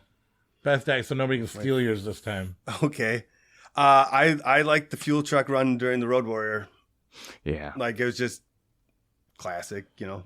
I had the Thunderdome fight. Gross. Yeah. I mean, we're grabbing chainsaws, we're jumping. It was action. Was cool. Yeah.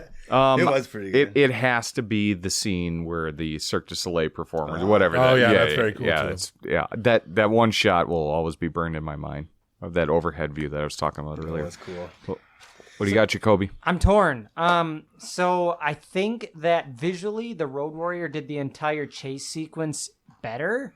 That's just more visually stunning. But I love the Road Warrior more because it's not polished. You're looking at the Yeah. raw footage of this chase sequence happening. Like, Totally. when that semi-truck does that fucking flip, that's Oh, fucking yeah. real. There's a real stunt driver in that. And you know Mhm. what? Here's the crazy thing. That stunt driver in Road Warrior didn't get fucking paid for that stunt. He risked his fucking life. Yeah. And all he got was the hood ornament off the truck. Righteous bucks. Yeah. What were you going to say, Paul? Oh, I was just thinking about your Cirque du Soleil. Remember in Road Warrior, the original, or not Road Warrior, Mad Max, when they jump on. Wait, what? In Mad Max, when they're stealing the fuel out of the back of that tanker. Oh, yeah. And one guy uses a freaking Cirque du Soleil pole vault in that movie to Yeah, get on that's true. top of it. That's I'm true. like, whoa, that's. Yeah. I don't know if that's like a callback to that or what, but like how random. Yeah. This motorcycle gang guy uses like a 30-foot pole to swing on top That was of a cool. That frickin' was a great. semi-truck. Oh, Yeah, man, there's it's so many good And I scenes kinda- in this franchise. It's so rewatchable. Yeah, it's some pretty good awards. And every episode we put something into the Hall of Fame, and this episode I guess is no different. But I want to give the greatest minor character Hall of Fame forever. Dog from Dog. I think, The best dog. The best dog I've ever seen in a movie. The Maybe fact ever. that dog We can didn't do best survive a vehicle. horrific car crash. Huh? We didn't do best vehicle. Oh, best car, yeah. Ooh. I mean, Mad Max's car, dude. Yeah, the Interceptor. Yeah, that black Not one. one. Yeah, the black version. I love the Interceptor. I just have a thing for those yellow MFD squad I mean, cars honestly, right from the beginning. that car that Furiosa steals in kind of car. Furiosa when she goes on that, when she has that crappy car, and they're like, "Those wheels, get those wheels," got like a and they put it on Yeah, that. but that's a throwback to Max's vehicle, right? So Well, I mean, no, that one's a little different. it is, but I mean, like it's pretty much. What do you got, Jacoby? I know you're I the am- resident car expert. I so. am very, very torn in this. Yeah. So you got Max's the last of the V8 Interceptors, Mm-hmm. and if we did a soundbite later, I want to hear those guys hyping up the engine. It's like, this bitch is built for speed, you know, like it's music and rhythm put chaos and yeah. That they hype up that car so well, and it looks the best in the Road Warrior. Yeah. But you jump back and It's all forth. dirty. You gotta go back or forward, I guess, to Fury Road. There's so many beautiful vehicles in that movie. Which one is the best? Like the double stack Chevys and stuff. Answer the question, Jacoby. It's So not the war rig is incredible. I look at that and there's just so many dynamic parts of it. Yeah, but you wouldn't pick that over a different car. I'm not, and Which car are you taking home? It's like Paul's going for. Which here. car are you taking home? The double-decker The Cadillac. double-decker Cadillac was bad.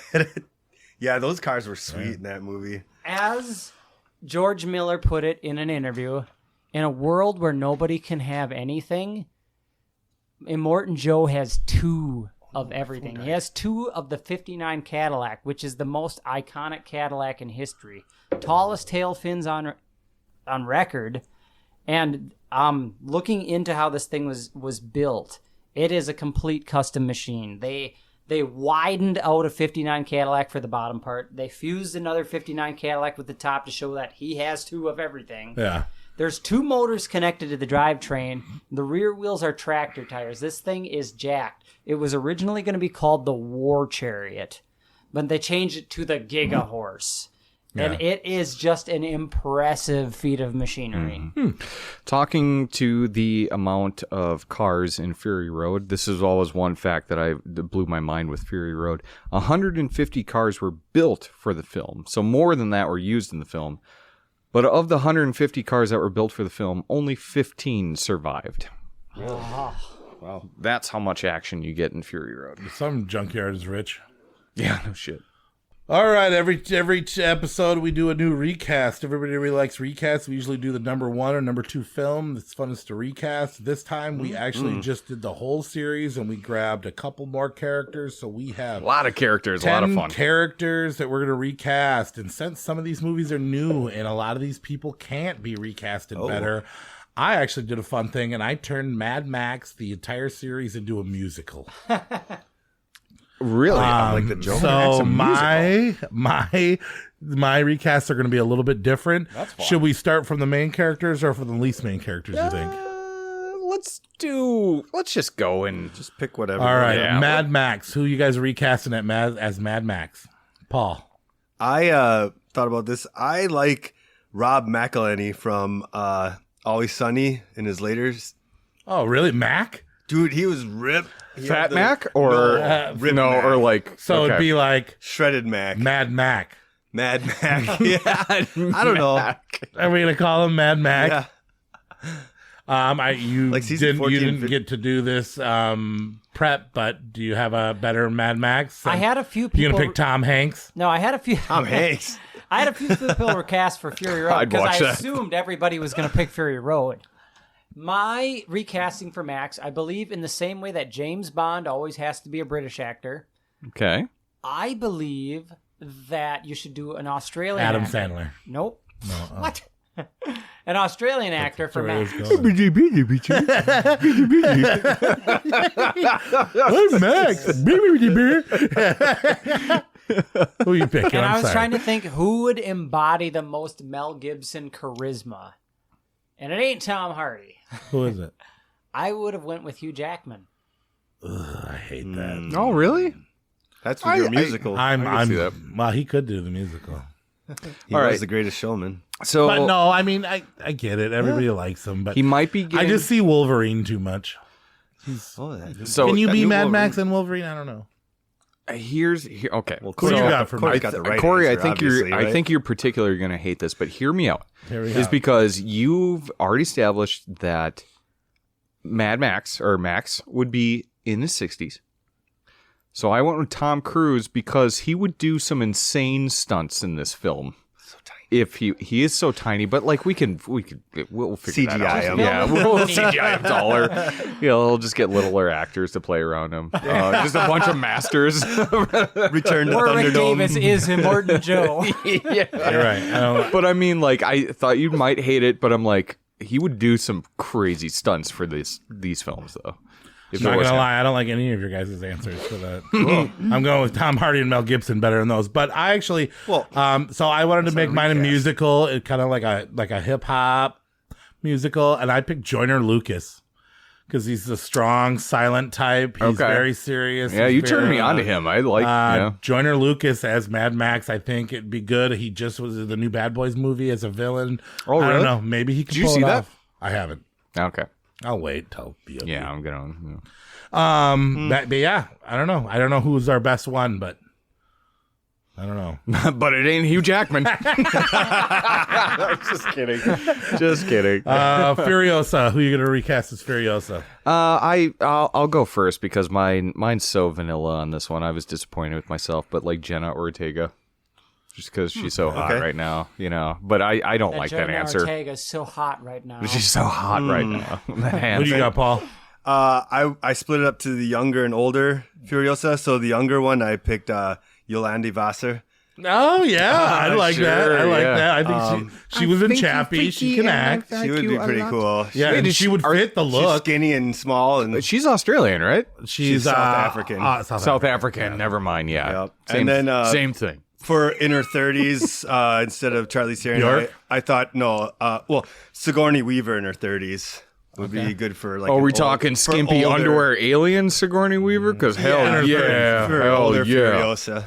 Yeah, or You got one? Ghostbusters. So somebody better than Ghostbusters. For Furiosa, mine's a little vanilla too. I'm just going off of Karen Gillan. Yeah. Karen Gillan? The redhead. Nebula. Yeah. Nebula. Yep. She played a badass bald That's a chick. good one. I don't think she'd hate play that a one badass either. Bald chick, right? I don't hate that one.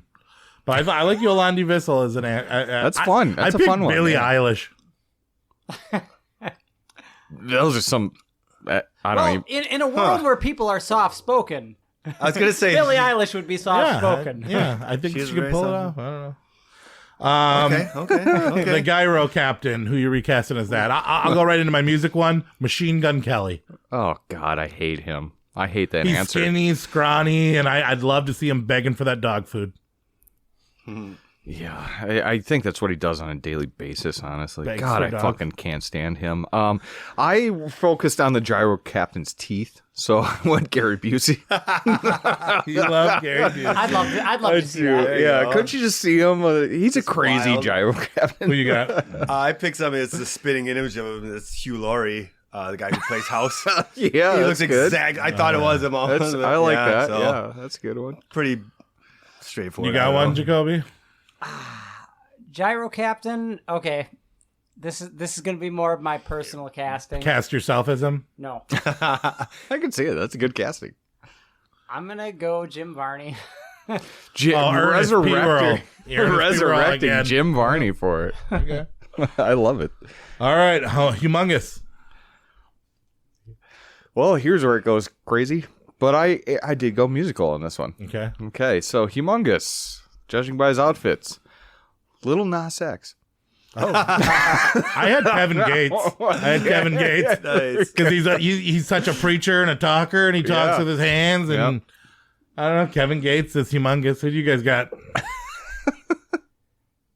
I'm going to go Arnold.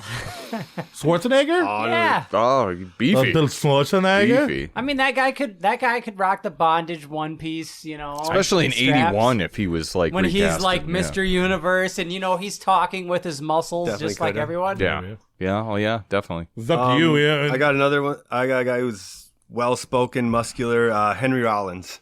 Oh, awesome. Black Flag. Yeah, that would that. be cool. He would win. motherfuck everything, He would though. kill like, that, he would dude. not. He would kill that. Yeah. I like he would that. be Survivor. I like that. I can't Henry believe I Rollins. That's awesome, one of my heroes, dude. man. I like He's that. a very cool dude, yeah.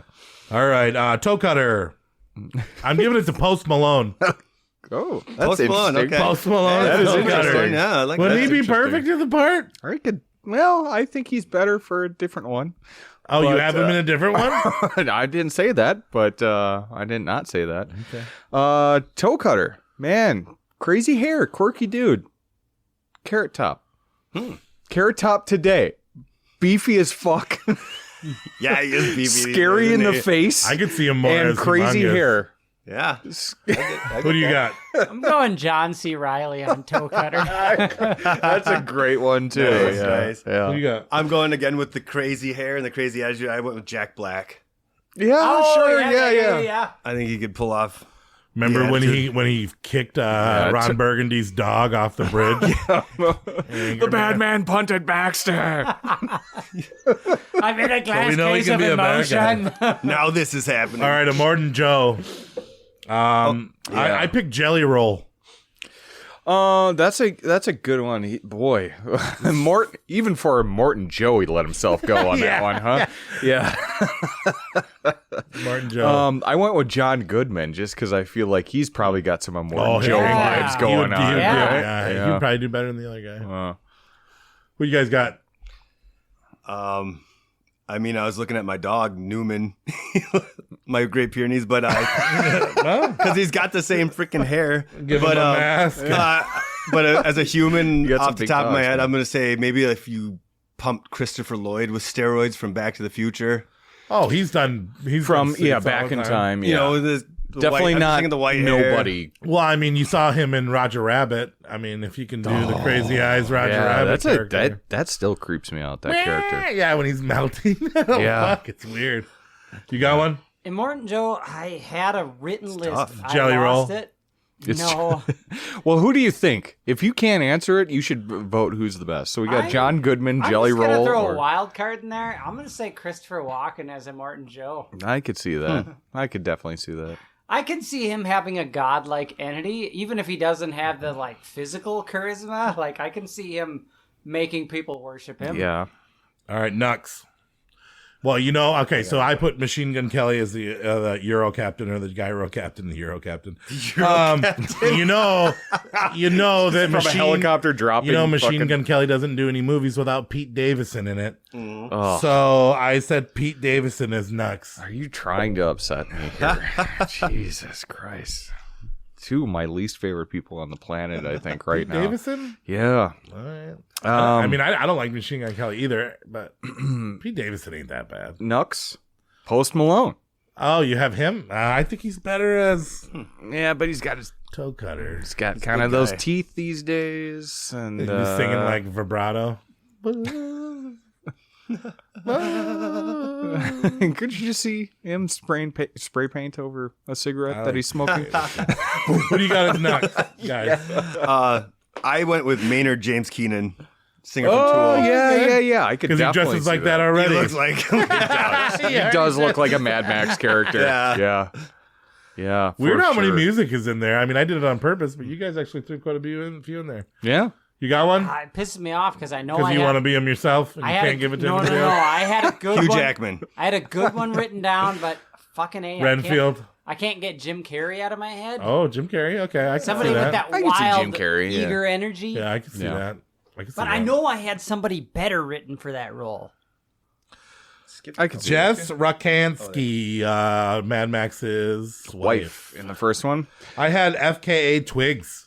Oh, okay. Yeah, okay. I went. I mean, with... especially if she's playing Joyner Lucas's wife. Sure. I like that pick. Okay. And, since The Crow is unwatchable, she's going to be looking for a new role. I'm so glad that movie's unwatchable. I went Alexander Daddario. Oh. Dark hair. Yeah, I could see And who that. was your Max? Who's she going to be? My Max was Tom Cruise, which is fucking weird. Yeah, I don't like that. Little I don't May-December like the match. relationship there. I don't like but, the match. yeah, that's not weird. that bad. Who you got? Harkening back to another Mel Gibson movie we talked about earlier, Braveheart. Sophie Marceau, the princess. Oh, yeah. Super Amazing fine. I have a actor. crush on her, man. like And her. she was also Pretty in lady. James Bond, Tomorrow Never Dies, I think. You She's got a little one? older, though. I'm going Sigourney Weaver. She's a little older now. Sigourney Well, Weaver. yeah, she's older now, but Yeah. at the time when We she have was a in time Braveheart- machine for these castings. Okay, good. Yeah, Good. yeah.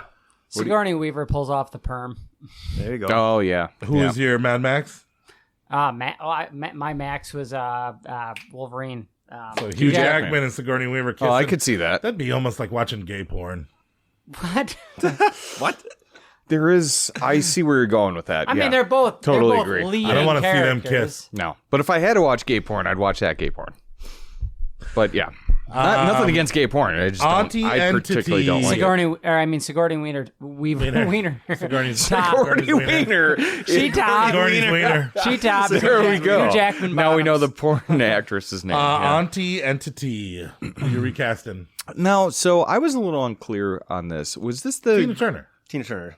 Oh fuck! I thought it was the bitch with the seeds in Fury Road.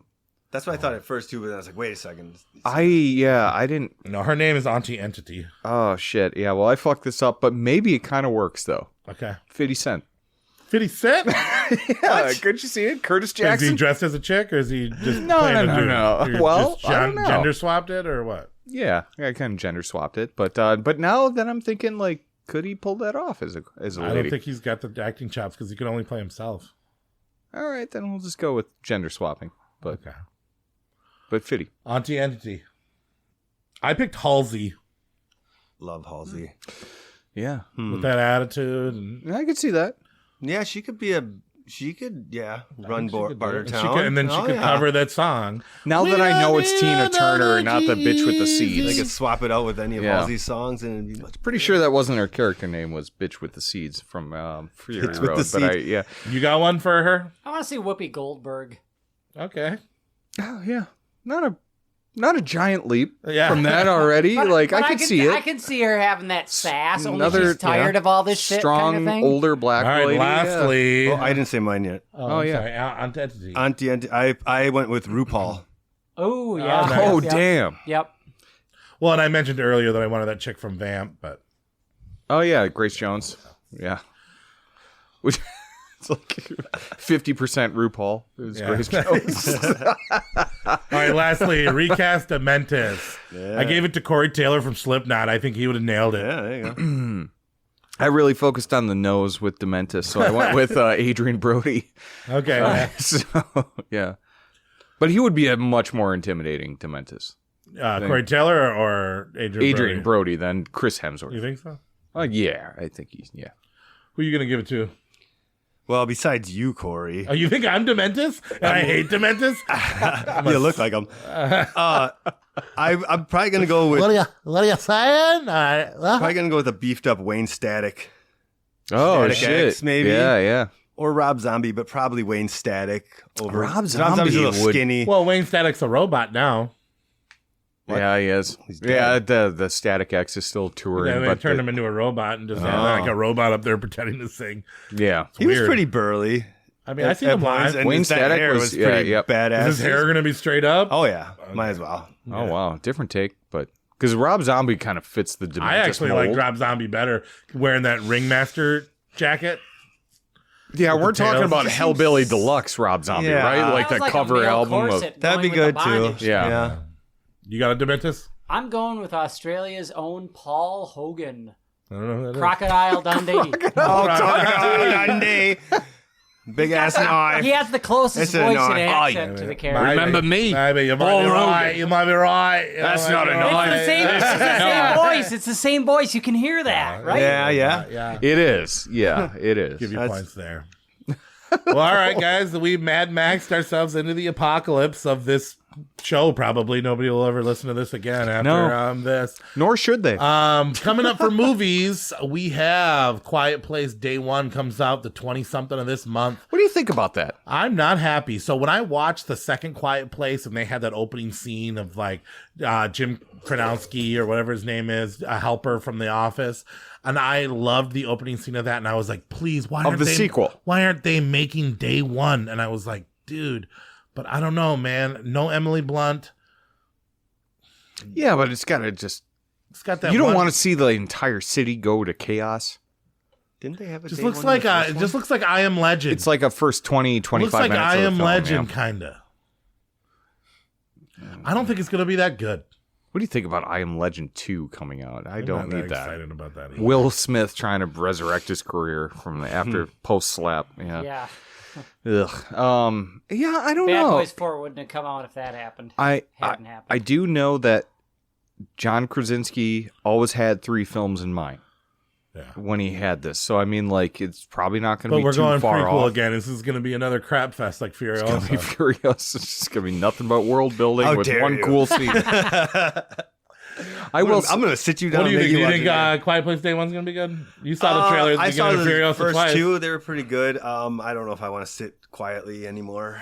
It's too quiet. It's quite a theater. You can always, When I saw it in and then the when you're in the theater, I theater, had you the can hear the other squeakiest chair, movies too, playing and through the it's- wall because it's so fucking quiet. I'm not that excited. I mean, I get it's the chick from Us, and it's the dude from the second movie that was also in Gladiator and whatnot. Like the cast looks good. Like I don't know, the other movies haven't been horrible, but none of them. I don't even think the first one is that great. Oh, I do. I think it's underrated. Because everyone loved it when it first came out. No one talks about that movie anymore. In fact, does anyone want the sequel? I don't really know. Like people are clamoring for it. You never saw the second one? This movie. They got Karen Gillan from 28 Days Later. Was in the second one. He kind of carried that film, but he's not in this one. What's his name? Karen Gillan. I'm looking it up. That's the bald chick from Oh yeah. Guardians. Who's the guy from 28 Days Later? Yeah, Oppenheimer guy. Yeah, right? what's his name? Yeah, Cillian Murphy. Cillian Murphy. I said Karen Gillan. Just watch that movie. Yeah, definitely not. Definitely not. So next episode, me and Nate will be back with 1997. Not the worst year in horror, but maybe the shortest. Yeah, I would agree with that. There's some good movies out there, but we don't have a lot to go through. So thank God for the show prep point. 1997. Jacoby, walk away. Walk away. Oh, walk away. Yeah. Before we go, so we've had a few nights here be knighted and do all that fun shit. And Paul has not necessarily put in his stripes and seen enough horror movies. But Paul is an amazing, amazing guy who helps us, even though his true passion may not be horror movie. He's such an awesome guy. He intermingles with us. He talks with us. He writes into the show. He actually listens. Great opinion. So I'm going to bishop our first ever bishop of horror, which the definition of a bishop is a person that comes in, comes out, makes decisions, and helps us in times of need, war, and all that other stuff. That is what a bishop is, right? They go diagonal, and then it was a religious thing. Well, but we're talking chess. We're talking more chess. Oh, they go diagonal. Yeah, they go diagonal. Yeah, there we go. So we would like to. I don't know why you said it like that, but they go diagonal.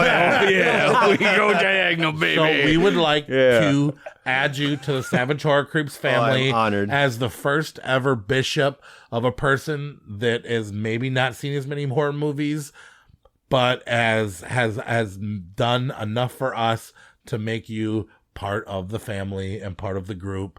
And we want to thank you for listening and supporting us and being here and working so goddamn hard on this Mad Max episode. Yeah, you did. We made what should have been the shortest episode of our lives, maybe to be the longest. No, definitely not. But thank you, Paul. I appreciate you so much. You're a fantastic. Are you going to knight him with your penis like you have the other thing with the bishops? I'm not doing that with the butt. Bishops with the butt. I'm going to reach up his dress, and I'm going to bless him. There we go. We're a little doing bit it. of a squishy, squeeze. You're hearing an actual bishoping right now. That is diagonal. Thank you, Paul. Thank you for being so here. much. I appreciate you so much for taking your time time out with us. And Jacoby came here and raided your party, but it was fucking great. And did you ever give him your rank? He's a knight. I think we figured it out. Yeah. Yeah, one more time though for the listening audience, because the three of us had our rank, but let's go out on a low note and give them your rank. Going from least favorite to most favorite. Yep. The original Mad Max coming in at number 5. I just feel like that the world wasn't quite as fleshed out. It was kind of an experiment in the exploitation genre. Basically, there wasn't a prefix. So at the beginning of the movie, so he didn't like it. So the original number 5. Yep. And that's all the time we have tonight. So thank you for stopping by, and it's been a blast. Just walk away. Walk away. There you go. You got it in. Just walk away.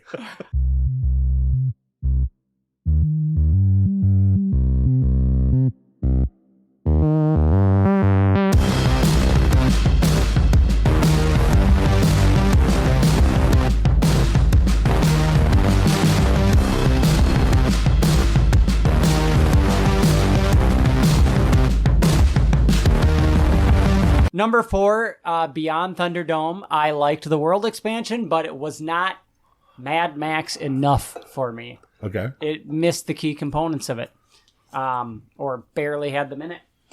The third one was... There's only 5 movies. Why are you thinking about it so much? I've done 2. Third one was a close one. It was a close tie between my second place, and third place wound up going to Furiosa. I just don't think I've had enough time to let it marinate and decide what I really want to place it at. But I just feel like if I'm going back and rewatching these movies, Furiosa is a bit of a slog because it's a long movie, right? And if I want to sit down and watch some Mad Maxing, an hour and a half, Fury Road, I'm going to pick that before I pick Furiosa. Right? Okay. And then coming in at number 2 and number 1, that was a tough choice too. But I just think that Mad Max is the template for everything. I mean, not Mad Max. Yeah, definitely not Mad Max. That is the least template number for 2, everything, right? The Road Warrior. When everyone thinks of this series, they think of the Road Warrior. Yeah. And I just think, despite the fact that I like the visceral, raw, on-camera-ness of number 2, and that's the one that stands the test of time, I just think that was the blueprint. I mean, George Miller had 20, 30 years to really fine-tune a movie he'd already made, and he made The Road Warrior, which makes my number 1, where he was able to polish everything and make it the piece of art that he wanted. Which, for better or worse, it's a beautiful movie. It's a nonstop adrenaline ride from scene 1 to the end of the movie. It's just a never-ending chase. It is the Road Warrior on steroids. It does. I mean, it's polished for better or for worse, but that is the piece of art he wanted to make. That is his stamp on cinema, and that's my list. We just asked for the list, not the book report. Walk away. Walk away.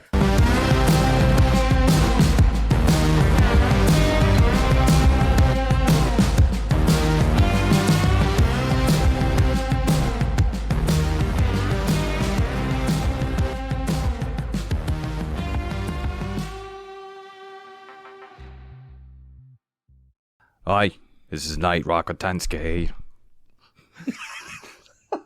So calm. This is keep going, Knight Rokotansky. Yeah. Hey, it's hard to do.